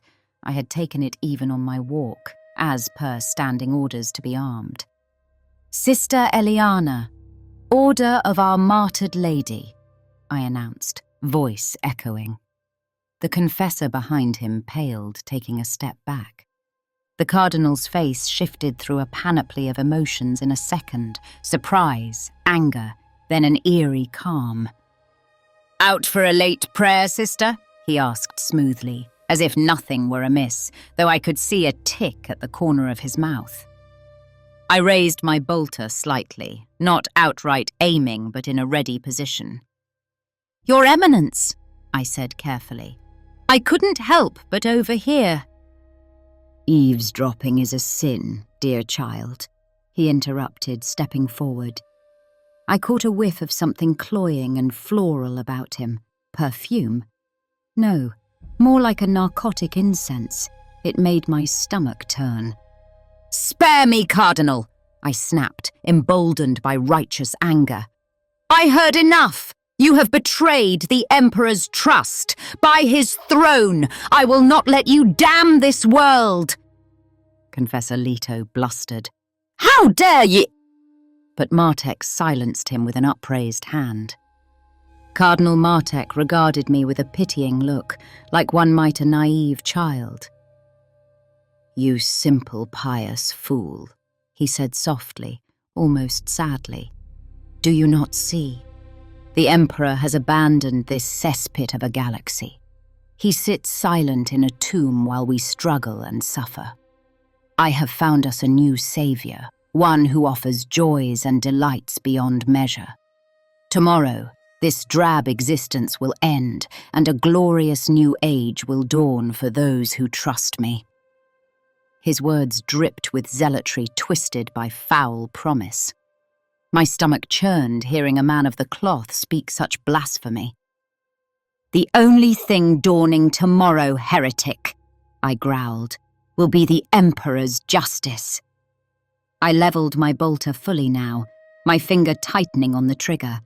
I had to apprehend him or slay him if he resisted. Either way, his plan had to be stopped. Martek sighed and shook his head. "I had hoped you sisters could be kept in the dark a bit longer. No matter. Leto?" The confessor slid behind him and, to my astonishment, pressed something on the wall, a hidden switch. Too late I realized I'd stepped into a trap. With a grinding noise, heavy blast shutters began to descend in the hallway, cutting off the chapel and us from outside view, likely a security measure turned prison. At the same time, a sickly pinkish gas hissed from vents in the walls. My helmet was clipped to my belt, foolishly removed during my sleepless walk for comfort, so I had no sealed environment. I immediately held my breath and began backing up, but my eyes already stung. The cardinal merely stood there, an unsettling smile on his face as the gas wafted around him. Leto coughed, having not expected it himself, but Martek seemed utterly unbothered, even breathing deeply as if it were sweet perfume. My lungs burned for air. I took aim, desperate to at least disable them before I lost consciousness. I fired at Leto first, a single shot. The bolter round caught the confessor in the chest, blasting a gory hole through his torso. He crumpled without a sound, a look of surprise frozen on his face. I swayed. Black spots swam in my vision as the gas infiltrated my senses with a cloying, sweet scent. My muscles felt weak. Cardinal Martek's form blurred. I saw him approach, felt him wrest the bolter from my numb fingers with ease. "Such a waste," I heard him murmur, voice echoing strangely. "You could have joined us in eternal delight, girl. Now, you'll become just another martyr for your dead emperor." I sank to my knees, finally forced to gasp a breath. The gas tasted of roses and rot. My thoughts swirled, panic and fury dulling into a strange euphoria and heaviness. No! I tried to move, to fight, but my arms were like lead. A part of me dimly realized this was some concoction of the cult, a narcotic poison to subdue. Martek stood over me, caressing my cheek almost kindly. I wanted to bite his fingers off, but my jaw wouldn't obey. "Sleep now, sister," he cooed. "Tomorrow, witness the birth of a new god." With that, the world turned to darkness, and I fell into a void. I awoke to darkness and agony. For a confused moment I thought I had died and been cast into the void, but then sensation flooded back, the ache of my muscles, the throbbing pain in my temples, the taste of copper and bile in my mouth. My eyes adjusted to a dim, flickering light. I was in a cavernous underground chamber, bound upright to a stone pillar by heavy chains. My power armor was gone. I hung in just my body glove underlayer, which was soaked with sweat and blood, some mine, some dried and not mine. My wrists were shackled above my head, my feet barely touching the ground. The air was stifling and smelled of incense and something more foul, a sweet decay that churned my stomach. Rows of candles cast a lurid glow, illuminating carved reliefs on the chamber walls. I recognized the style. This was an ancient crypt beneath the cathedral, likely one of the holy shrines. In the dancing light, I could make out murals of a robed woman holding a chalice, Saint Catherine. My heart skipped. Could it be? Yes. One large fresco bore the inscription Sancta Catherine, Mater Invictus. If this was truly St. Catherine's resting place, then I was deep beneath the main cathedral where few ever tread. That Cardinal Martek would defile such a place spoke to his utter depravity. I tugged at my chains, testing them. They were iron and secured firmly into the pillar. My limbs were weak from the drugging. Even if I'd had full strength, breaking these bonds without a miracle would have been unlikely. I closed my eyes, calming my racing mind, and whispered a prayer under my breath. Emperor, give me strength. If I am to die here, let me die fighting. Preserve my soul from the darkness. A lilting voice interrupted from somewhere to my left. "Ah, our guest awakens. How do you feel, sister?" I turned my head towards the voice and saw Cardinal Martek emerging from behind a massive sarcophagus that dominated the center of the crypt. He had shed his formal robes for a bizarre ensemble, a silken ceremonial vestment embroidered with alternating symbols of the Aquila and a strange serpentine icon, a mockery mixing imperial and chaos imagery. His head was bare, revealing thinning grey hair slick with sweat or oil. In his hands he carried a golden chalice, ornate and bejewelled. I recognized it. A relic from the cathedral's treasury, perhaps. Dark liquid sloshed within. "Cardinal," I spat, voice hoarse. "Or should I even call you that now? Heretic." He approached leisurely, a triumphant smile on his gaunt face. Around the sarcophagus, I now noticed several hooded figures, cult acolytes, arranging candles and strange arcane symbols drawn in blood on the floor. I saw two of them struggling to drag something into place. My power armor, or pieces of it, were being laid at 4 points around the sarcophagus, as if in offering. My bolter and chainsword were also present, cast aside near a column. And there, atop the sarcophagus itself, lay something that made my blood boil. Cardinal Martyred had placed his hands on a brilliant golden suit of armor and a long blade. I recognized the iconography from depictions. It could only be St. Catherine's own blessed war gear, the legendary golden power armor and the holy sword known as the Ardent Blade, lost for ages. So the legends were true. Her relics were hidden here.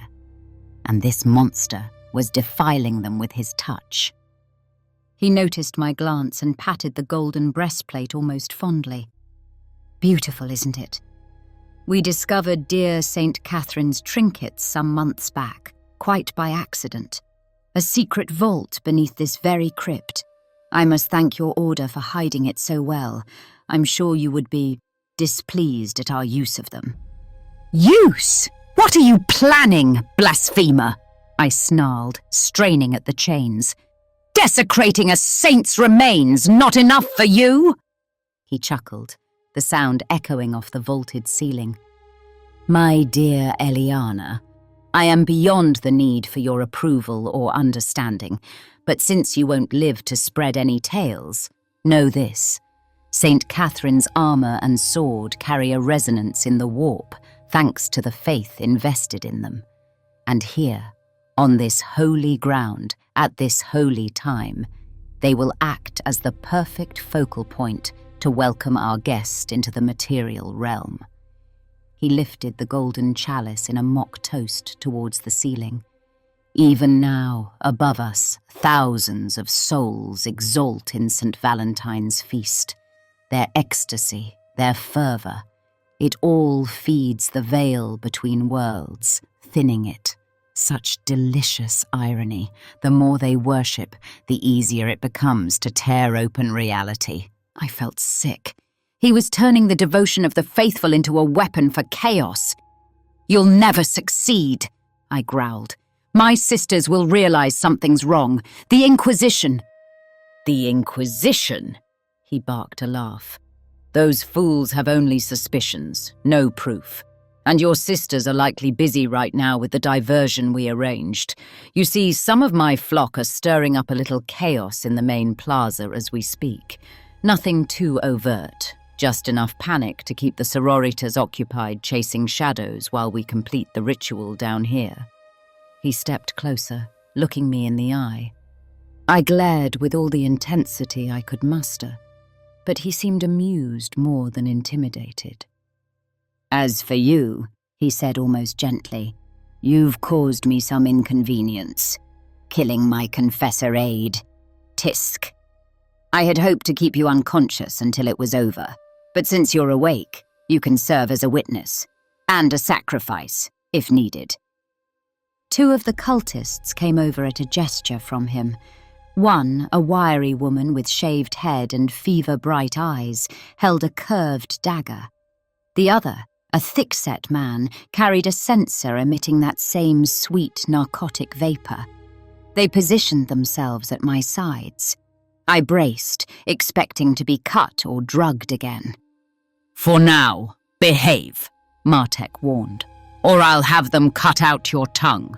We need you alive a bit longer, but not necessarily intact." I kept silent, breathing slowly to avoid inhaling too much of that incense. My mind raced, seeking any possible way out, but chained and surrounded, I had no obvious chance. So I did the only thing I could. I prayed in my heart with fierce intensity, calling to the God Emperor and to Saint Catherine, whose presence still lingered here. "Give me a chance, a weapon, a moment," I pleaded. Time passed.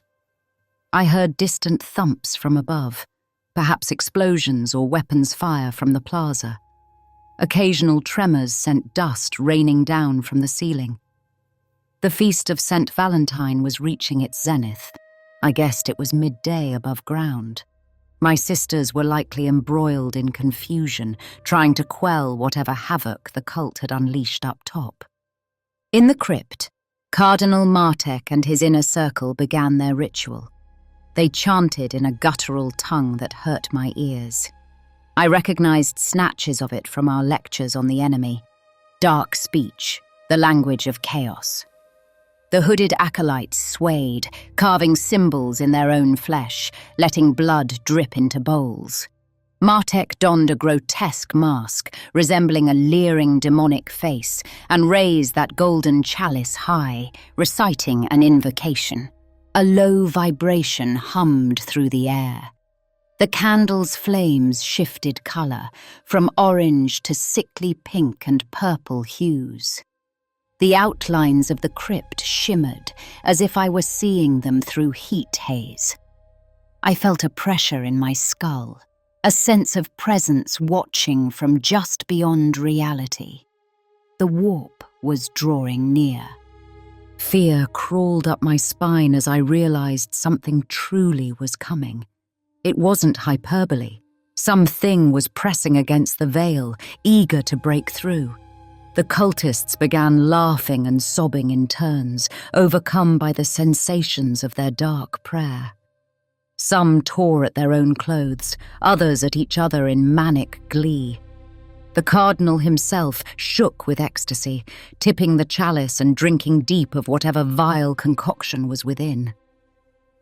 "Yes! Yes!" he exulted, voice distorted by the mask. "She comes! The daughter of excess hears our call!" I had to act. With the last reserves of my strength, I jerked hard on the chains. The metal bit into my wrists, drawing blood, but the bolts held. The brutish cultist next to me noticed and struck me hard in the gut with his fist. Pain exploded through me, and I gasped, nearly blacking out. The female cultist pressed the dagger to my neck and hissed, "Quiet now, little martyr. Enjoy the show." Through watering eyes, I saw a point of light form above the sarcophagus, a pinprick of pulsating pinkish radiance. It expanded slowly, swirling. The stone lid of the sarcophagus, St. Catherine's coffin itself, began to frost over and crack as unnatural cold filled the chamber. The ardent blade and armor rattled as energies coursed around them. A tear in reality was opening. I could glimpse beyond it, a kaleidoscope of color and motion. A sound issued forth, a mix of tinkling laughter and agonized screams all at once. The cultists cried out in joy. No, I thought, desperation turning to clarity. This cannot happen. I will not allow a demon to defile Catherine's resting place. I will not allow these faithful above to be damned. In that moment, something sparked in me. Maybe pure faith, maybe pure fury, or both intertwined. I fixed my eyes on the ardent blade, that holy relic lying so close by. I began to speak, not to the cultists, not to the cardinal, but to the emperor, to the spirit of the saint. Holy Emperor, hear your servant. Saint Catherine, warrior martyr, lend me your strength. The words came out ragged but audible, cutting through the chanting for an instant. The female cultist sneered and pressed the blade to my skin, slicing a shallow line. Warm blood trickled down my neck. "Shut up!" she snarled. I ignored her, continuing, voice rising with fervour even as my blood dripped onto the floor. "I am not worthy to speak in your presence, but I ask, in humanity's darkest hour, you stood unflinching. Lend me a fragment of that courage, that I might do the same." The cardinal turned his masked face toward me, irritation evident. "Silence her!" he snapped. The male cultist stepped forward to gag or strike me, but at that precise second, a thunderous boom resounded from above, an explosion much closer than before. The ground quaked, throwing many of the cultists off balance. Dust and small rocks rained down. One chunk struck the male cultist in the shoulder and he stumbled. It was a small opening, but I seized it. I drove my knee up viciously between his legs with all the might I could muster, generating enough force even while suspended to make him howl and crumple. The woman with the dagger lunged to stab me in retaliation. Her blade drove into my side, a hot flash of pain, but adrenaline and righteous wrath dulled it. Before she could withdraw and strike again, I did something unexpected. I lurched forward and bit her ear, savagely, through her hood. I tasted blood as I tore a chunk away. She screamed, staggering back, hands flying to the bloody side of her head. "Emperor, forgive me. It was a base and feral move, but it worked." In the confusion, her dagger remained lodged in my flank rather than slitting my throat, and her sudden retreat caused her to trip over her fallen comrade. They both sprawled on the floor. My mouth was full of blood, hers and mine, but I spit and laughed, a raw sound. "Is that all you've got?" I barked, sounding far braver than I felt. Inside, the pain from the stab was radiating, but I clung to consciousness. Cardinal Martyred cursed and gestured. 2 more cultists rushed toward me, but it was too late for them, because someone else had heard my prayer. I felt it before I saw it, a warmth at my wrists, a loosening of pressure. The chains that bound me suddenly slackened. The bolts anchoring them were melting, as if heated from within. With a sound of metal tearing, the links snapped free from the pillar. I dropped to my feet, nearly collapsing as blood rushed back into my arms. Shocked, I looked at my wrists. The iron manacles were glowing faintly red, like hot iron, then rapidly cooling. I didn't understand how, but there was no time to question. A miracle or a coincidence from the explosion? I chose to believe the former. The 2 cultists were nearly upon me. I ripped the dagger from my side with a wet gasp and then swung my freed arms forward, still trailing broken bits of chain, to meet them. The sight of a now unbound, bloodied sister of battle with a dagger in hand seemed to startle them. Their momentary hesitation was their undoing. The Emperor guided my hand. I slashed across the first cultist's throat, silencing his war cry in a gurgle of crimson. The second lunged at me with a club. I sidestepped, surprisingly nimble despite my injuries, and hammered the pommel of the dagger into the base of his skull as he stumbled past. He went down hard and did not rise. I was free, I was weaponized, if crudely, and I was absolutely furious. The cardinal shrieked in rage from the dais by the sarcophagus. "Restrain her! Kill her, you imbeciles!" A few remaining cultists rushed from their ritual positions to intercept me. I sprinted, truly sprinted, towards the sarcophagus, towards the relics atop it. That was my goal. If I could seize the ardent blade, I'd have a true weapon in hand, a blessed one. One crazed cultist, a young man with wild eyes, threw himself in my path, wielding a censer swinging on a chain. He smashed it against my shoulder, the impact jarring but not disabling. I snarled and backhanded him with my chain-wrapped forearm. I must have broken his nose. He reeled away. Another grabbed at my wounded side, fingers digging into the stab wound. I roared in pain and instinctively drove the dagger down into his forearm. He yowled, releasing me, and I finished him with a slash across the belly. I reached the sarcophagus steps. Cardinal Martyred himself interposed then, surprising me with his swiftness.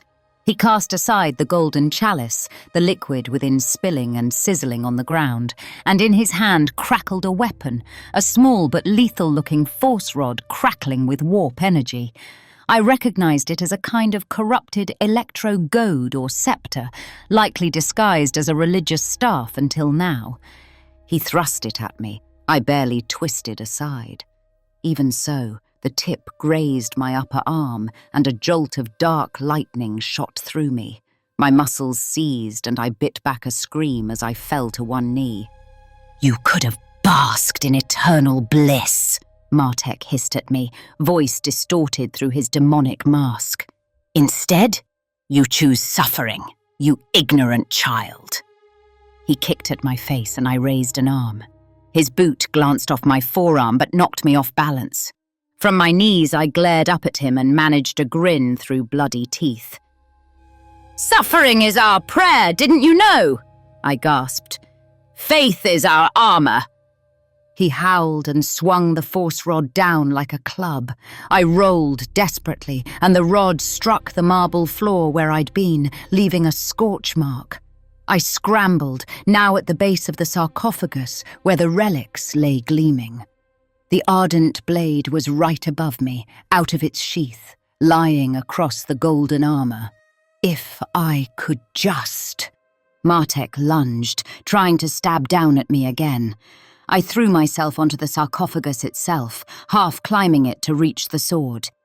The cardinal caught my ankle with his free hand and yanked. I felt something tear in my leg, but adrenaline numbed it. I kicked back with my other foot, striking his masked face.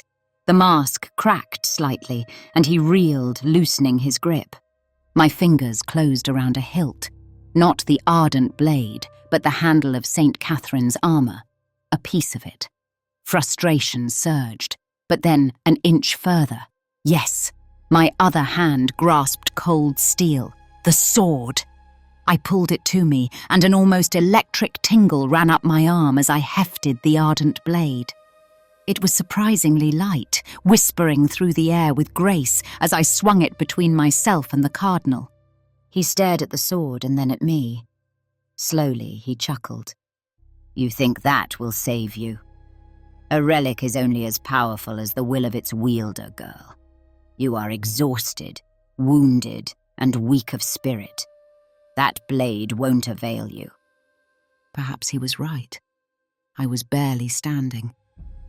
But holding that sword, I felt something else too. A warmth, a steadying presence. Weak of spirit? No. Battered, yes, but my spirit burned bright. I thought of every sister who had fallen in service, of Joanna on our first mission, of the unnamed millions the Emperor protects every day. I thought of the God Emperor sacrificed on his golden throne to sustain humanity. And I thought of St. Catherine, who did not falter even when Vandire's bolt rounds tore through her long ago. "Let's find out," I growled, raising the blade in a guard stance as best I remembered from training. Our duel began in earnest amid the swirling chaos of the half-open warp rift. The other cultists dared not interfere now. The energies in the room were going haywire. Lightning of pink and blue arced randomly. Some struck the remaining cultists, flaying skin or turning them inside out with mutational flashes. The warp portal had grown to the size of a doorway. Through it I glimpsed a lithe, horrific silhouette waiting on the other side, pushing through. A greater demon's form, still indistinct. It wouldn't be long until it fully manifested. Martek feinted with his rod, then lunged. I met his strike with the ardent blade. Our weapons clashed, his wreathed in warp lightning, mine wreathed now in a pale golden glow that sparked upon contact. He was strong, unnaturally so, perhaps augmented by demonic favor. The impact jarred me to the bone. He struck again and again, driving me back around the sarcophagus. I parried frantically, the blessed sword deflecting his blows, but my arms growing more leaden with each strike. He was laughing under his mask, pressing the advantage. A flurry of thrusts came at my torso. I dodged aside barely.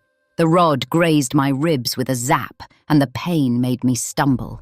Martek followed with a brutal backhand swing that I blocked overhead, but the force knocked me down onto the steps. "Kneel, sister," he taunted. "Kneel before your new god." He raised his scepter for a killing blow. I did the only thing I could. As he swung down, I threw my entire body forward and down, like a bowing motion, simultaneously thrusting the ardent blade up with both hands. It was a clumsy move born of desperation, but fate, or the Emperor, guided it true. His rod glanced off my shoulder armor. The only piece of my power armor I still wore was the left pauldron with the Order's symbol, ironically still strapped to my bodysuit, and it saved my life, absorbing the brunt. At the same time, the tip of St. Catherine's sword found a gap beneath Cardinal Martek's ribcage and plunged in. I felt the blade bite and pierce. Martek let out a choked gasp.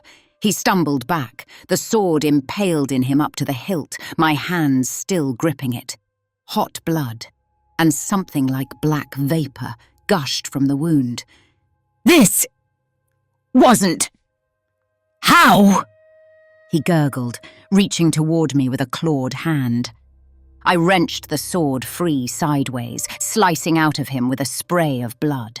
The cardinal collapsed onto the marble floor, golden blood-stained mask clattering off to reveal his pale, shocked face. His eyes met mine, filled not with fury now, but disbelief. "The Emperor," I told him between ragged breaths, "has not abandoned us, traitor. You did." His expression twisted, perhaps to curse me one final time, but then a spasm racked his body. I stepped back, raising the sword again in case he rose, but it quickly became clear he wouldn't. Instead, Cardinal Martek, the heretic, began to convulse and wither, skin sloughing. The wound I'd made was spreading tendrils of golden light through his veins, and the black vapors leaking from it coalesced upward. With a last choking cry, his body simply disintegrated into ash, leaving tattered robes. I had no time to marvel or celebrate. The demon beyond the portal screeched in fury. Its summoner was dead, but the gateway was still open, held by the ritual's momentum. With a horrible tearing sound, the fabric of reality at last was rent wide, and it stepped through. My senses reeled at its appearance. The creature was both terrifying and eerily beautiful, a towering androgynous figure, slender limbs and an otherworldly grace, skin that shifted colours like an oil slick. Its face was in a perpetual alluring smile, even as rows of razor teeth glinted. Horns swept back from its brow, and in its 4 arms it held wickedly sharp clawed whips that crackled with malevolent energy. A greater demon of Slaanesh, a keeper of secrets. Seeing one in person almost drove coherent thought from my mind. The air around it shimmered with madness and temptation. It stood amidst the circle, surveying the scene. The cultists around, those still alive, prostrated themselves, weeping in bliss at its presence. I alone remained standing, shaking from exhaustion and blood loss, holding the ardent blade with trembling hands. The Keeper of Secrets looked down at the pitiful remains of Cardinal Martyred. It let out a purr of disappointment. Ah, my would-be prophet has fallen at the final moment. How vexing. Its voice was a seductive chorus, speaking directly into my mind as much as to my ears. It turned its luminous, inhuman eyes upon me. And you, little broken thing, you did this. A hint of respect or amusement? I mustered my courage, raising the sword in challenge, even as tears of pain and fatigue ran down my face. "Creature of the warp," I declared hoarsely, "you shall not profane this world with your presence. Go back to the abyss." Saying such to a monstrosity thrice my height with the power to shatter me felt beyond absurd, but one does not face a demon with silence. It laughed, a sound that was like 100 feathery kisses slithering over my mind. Such conviction. But I smell your fear, mortal. Your flesh sings with pain. Why not lay down that sword? I offer gifts far sweeter than what your corpse god gives. Martyred was to be my vessel, but you, perhaps I shall take you instead. Imagine it, the ecstasy of endless sensation, the power to make this galaxy kneel to your whims. I sensed it reaching out mentally, tendrils of compulsion coiling around my thoughts. Visions swam before me, visions of myself clad in glory and pleasure unimaginable, sitting at the right hand of a shimmering god of delight. A part of me, buried deep, wanted it, just to let go of all the pain and duty, to feel something other than suffering. But then my eyes fell upon the shattered bones within the sarcophagus. St. Catherine's remains, perhaps. And my injuries flared, grounding me in reality. "Emperor, grant me fortitude," I whispered, and bit down hard on my own tongue. The sharp pain cleared my head like a gale blowing away fog. "I refuse!" I snarled at the demon, spitting blood and a bit of my bitten tongue on the ground. "I live for the Emperor. I would rather die in agony than taste one drop of your poisoned bliss." The Keeper's expression soured. "Then agony you shall have, slave of a corpse." It struck with speed belying its size. One whip limb lashed out at me. I braced behind the ardent blade. The whip coiled around the blade's length, trying to rip it from my grasp. The strength behind it was immense. My feet skidded on the floor as I was almost yanked forward. But I held on, knuckles white, and the blessed sword did not shatter as presumably normal steel would. Instead, faint blue flames flickered along the blade, and the demon recoiled with a hiss as if burned, releasing the whip hold. I pressed the advantage, charging with a ragged cry. I swung at one of its legs. The demon parried with a claw, unbelievably fast. It toyed with me then, 4 arms whirling, whips cracking. I was outmatched in every sense, only my sword and sheer will keeping me alive seconds longer. A whip snapped and caught my thigh, slicing through the body glove into flesh. I screamed as my leg buckled. Another lash cut across my back, searing pain. I stumbled, nearly dropping to all fours. The demon loomed, raising all 4 arms to finish me like a pincushion. In that moment, through the haze of pain, I heard a new sound rising above the cacophony. Voices. Female voices raised in hymn, echoing down the stairwell to the crypt. A battle hymn of the Sororitas. My sisters? By the Emperor, yes. Reinforcements at last. The Keeper of Secrets heard it too, and turned its horned head towards the crypt's entrance, just as gunfire flashed there. Bolter rounds streaked in, exploding against the demon's hide. It roared in annoyance. The blasts didn't kill it, but they gouged its unnatural flesh, ichor spraying. "Eliana!" a voice called. Veronica's voice. My heart soared even as my body wavered. I saw her then, charging forward in her black power armor, helmet off, eyes blazing. Behind her came Sister Superior Lydia and 2 more of our squad. They must have fought through whatever diversions and followed the catacomb paths here. Veronica unloaded her bolter at the demon with righteous fury. "Get away from her, filth!" she shouted. Lydia flanked, firing controlled bursts. The surviving cultists shrieked and rushed at the newcomers, but were cut down in a moment by bolter fire and a cleansing whoosh of Sister Bianca's flamer. Caught between the new attackers and myself, the Keeper of Secrets re-evaluated the situation. It sneered, "This portal is no longer worth the trouble. Enjoy your hollow victory, mortals. Slanesh will taste your souls another day." With that, it began to step backward toward the still open gateway, clearly intent on retreating now that the ritual had collapsed and its summoner was gone. "Oh no, you don't," I thought. Summoned by a burst of vindictive strength, I gripped the ardent blade 2-handed and with a wordless howl leapt, or rather hobbled lunged, at the creature's back as it turned. The holy sword's edge struck true, cleaving through the demon's left lower arm at the elbow. There was a flash of light and a demonic screech that could curdle blood.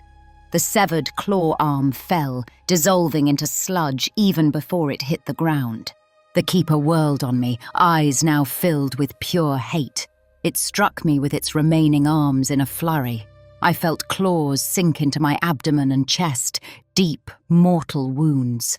A scream tore from my throat. In one last act of defiance as it lifted me off the ground on its claws, I raised the ardent blade above my head. Its multicolored eyes widened as I drove the blade down into the demon's skull with every ounce of dying strength I had. The sword buried itself to the hilt, splitting that fiendish face in twain. The Keeper of Secrets convulsed, an unearthly wail rattling the crypt. Its whole form then began to implode, sucked back toward the portal. I was flung aside like a ragdoll, hitting the hard floor and rolling. The demon vanished into the collapsing warp rift, banished back to the immaterium by the righteous blow. The unnatural light winked out, leaving only candle glow and the sudden silence of the aftermath. It was over. The ritual was stopped, the demon banished, the heretic cardinal dead. My sisters rushed to me. I saw Veronica's face, pale and tear-streaked, appear above as I lay on my back. "Throne, Eliana, stay with me." She was pressing her hands over my most grievous wound, but I barely felt it now. It was odd. I felt cold, and yet a warmth spread in my chest that was not of this world. "You came?" I whispered, blood bubbling on my lips. My lung was likely punctured. "Of course we came, you magnificent fool," she sobbed with a shaky laugh. "Had to make sure you weren't getting into trouble without me." Sister Lydia knelt on my other side, quickly pulling out medical gauze. Her face was grim. I think we all knew these wounds might be beyond mortal aid. But the look she gave me, it was almost reverent. "Hold on, sister, you're not dying on my watch." I coughed, a gout of blood. If the Emperor wills it, I will live," I managed. My vision was fading at the edges.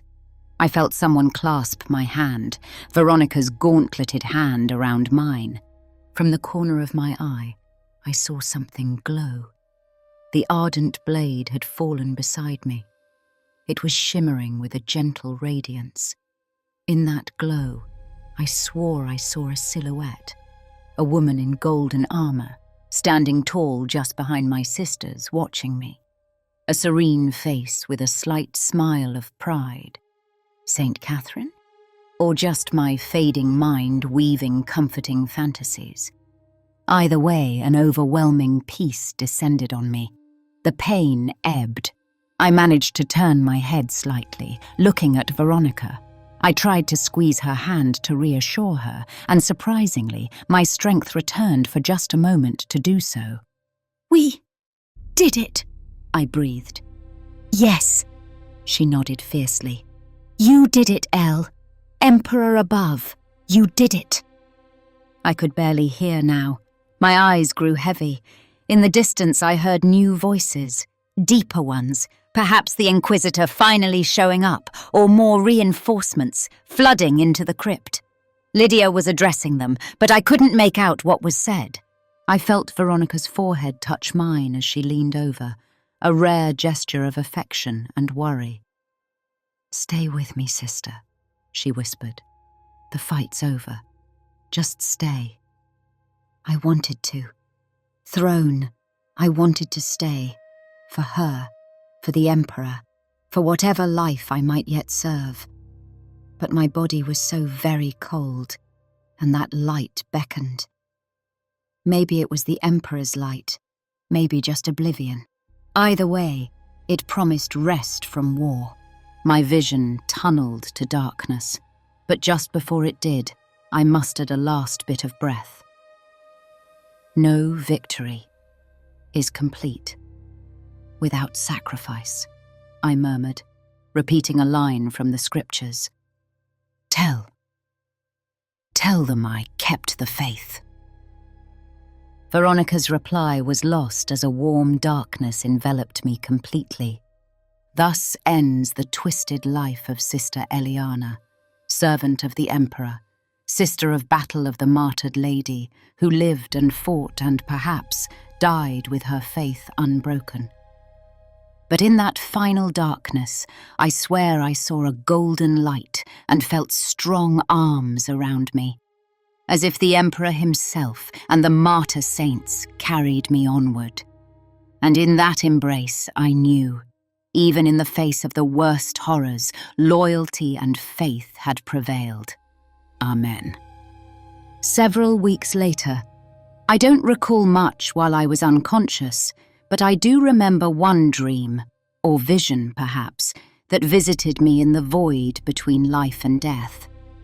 I was standing in a vast chapel filled with golden light. In the pews sat countless figures in power armor, their faces serene. Sisters, many I recognized who had died over the years. At the far end of the chapel stood a towering silhouette wreathed in brilliant radiance. Though I couldn't see his features, I knew in my soul it was the Emperor himself, watching. A gentle voice, maybe his, maybe St. Catherine's, or maybe just my own mind, spoke to me. "Not yet, child. Your work is not yet done." When I awoke in the infirmary later, heart pounding, I wept quietly with joy and relief. Whether it was truly a brush with the divine or just a fevered hallucination, I choose to believe the Emperor granted me the strength to return and continue serving. I awoke days later in a chirurgeon's chamber, wrapped in so many bandages I could scarcely move, and riddled with more tubes and IVs than I'd care to count. My first sight upon opening my eyes was Veronica slumped asleep in a chair by my bedside, snoring softly, something I would later tease her about, to her great chagrin. The moment I croaked her name, she startled up and nearly tackled me in a hug, weeping and laughing all at once. I think she cried more than I did about me being alive. I was too busy feeling surprised I hadn't met the Emperor face to face. They tell me I was unconscious for a week. The Inquisitor, yes, one did finally arrive, fashionably late, of course, personally debriefed me once I was coherent enough to speak. He was a thin, razor-edged man named Inquisitor Hale, with eyes that looked like they could flay the truth from stone. The questioning was thorough, some might say invasive. Hale sat at my bedside, flanked by two silent acolytes. and asked me to recount every detail again and again. How did I discover the cardinal's heresy? Why did I confront him alone? What exactly had I seen and heard during the ritual? I answered as plainly and completely as I could, sparing nothing.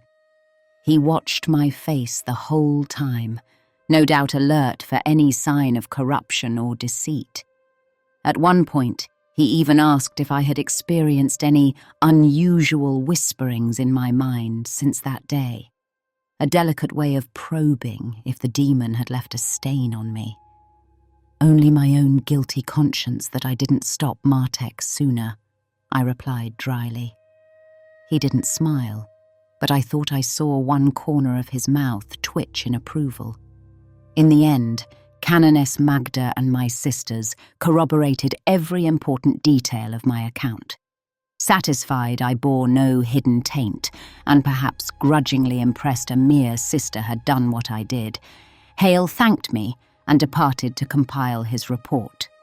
I got the sense he wanted to pin blame anywhere except on the broader Ecclesiarchy, but facts were facts. Cardinal Martek's treachery was exposed and couldn't be refuted. Canoness Magda and the others corroborated my account, and so my ordeal became an official part of the Order's annals, if somewhat quietly. The Ecclesiarchy, understandably, did not broadcast that a cardinal fell to heresy. Officially, Martek was declared a martyr slain defending his flock from cultists. But we who were there know the truth, and that truth will not be forgotten.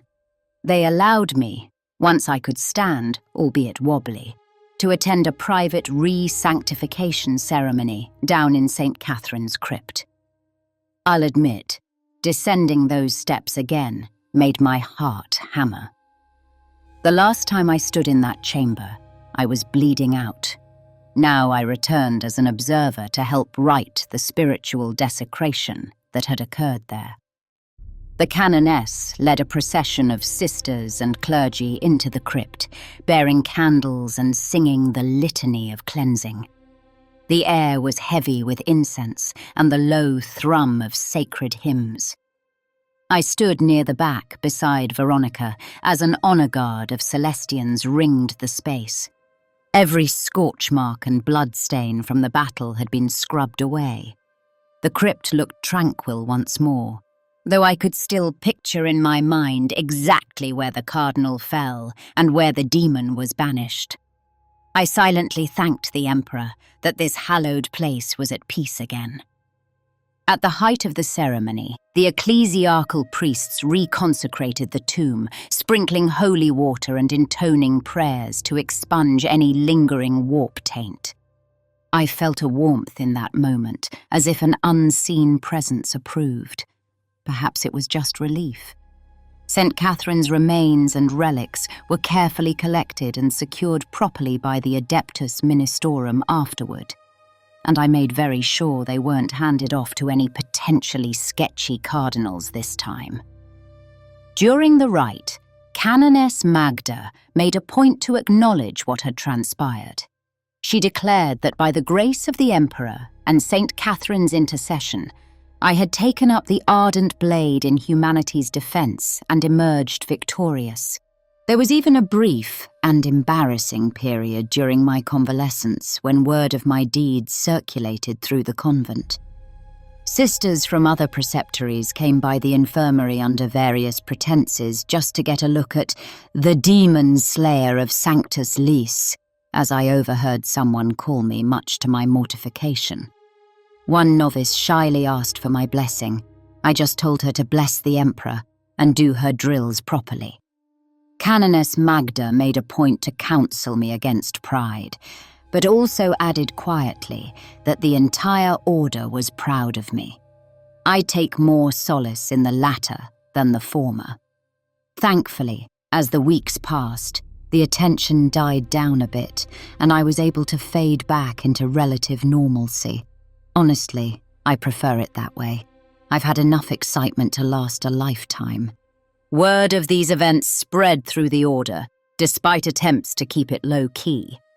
Some sisters, in their private devotions, even began referring to me as the living martyr of sanctus liss. Emperor, save me. I hope that one doesn't stick. I certainly don't feel like any sort of living martyr. I'm just a very sore, very scarred woman who did her duty. I'm regaining my strength by the day. The scars ache dully on cold mornings, but that's nothing a dose of prayer and some hearty recaf won't fix. Soon, I'll be cleared for active duty again. Frankly, I'd have traded all the commendations to have not gone through that particular hell, but we don't get to choose our battles in this line of work, only how we meet them. When I was finally well enough to leave the infirmary, medals and honours awaited. I got a few. The Crimson Tear for being gravely wounded in devotion, and an honorifica from the Ordo Hereticus for banishing a greater demon.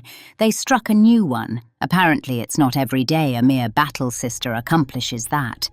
Nice trinkets to collect dust on my dress uniform, I suppose. We held a memorial for the sisters lost in the Sanctus Liss operation, not just those slain by cultists in the plaza diversion. There were a few, alas, though they managed to prevent mass panic and casualties above, but also a special mass of thanksgiving that the cardinal's plot was foiled. It was surreal to hear hymns of victory when I knew how close we came to utter disaster. I sat in the front pew, propped on pillows and probably looking half dead, as the canoness recounted an expurgated version of the events, one that omitted certain uncomfortable details, like who exactly the enemy was. Regardless, in the eyes of the sisterhood, we had stared into the face of chaos and did not blink. As for me, I'm healing. The scars will remain. A neat lattice of them crisscross my torso like some emperor-forsaken road map. I joke with Veronica that at least they make for great storytelling fodder in the recaf hall, and this one I got from a demon's love tap. You should have seen the other guy. She usually just shakes her head and tells me I have a macabre sense of humour. Maybe I do, but you have to find light where you can in this grim darkness. Soon, sooner than some would like, I'll be cleared for active duty again. In fact, tomorrow, Canoness Magda has assigned us to embark on a new crusade fleet heading to the beleaguered world of Trisberg. No rest for the faithful, as they say. And truth be told, after weeks cooped up recovering, I'm itching to don my power armor again, which, by the way, the Mechanicus tech priests managed to clean up and repair. I insisted on keeping the same set. Call me sentimental. Veronica is polishing her bolter even now, humming a battle hymn slightly off-key. Life continues, looking back on it all.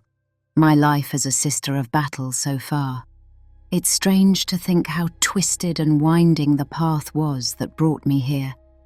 From a terrified little orphan in the Schola to a wounded woman who fought a demon in a saint's tomb, I've seen the worst humanity and the warp have to offer.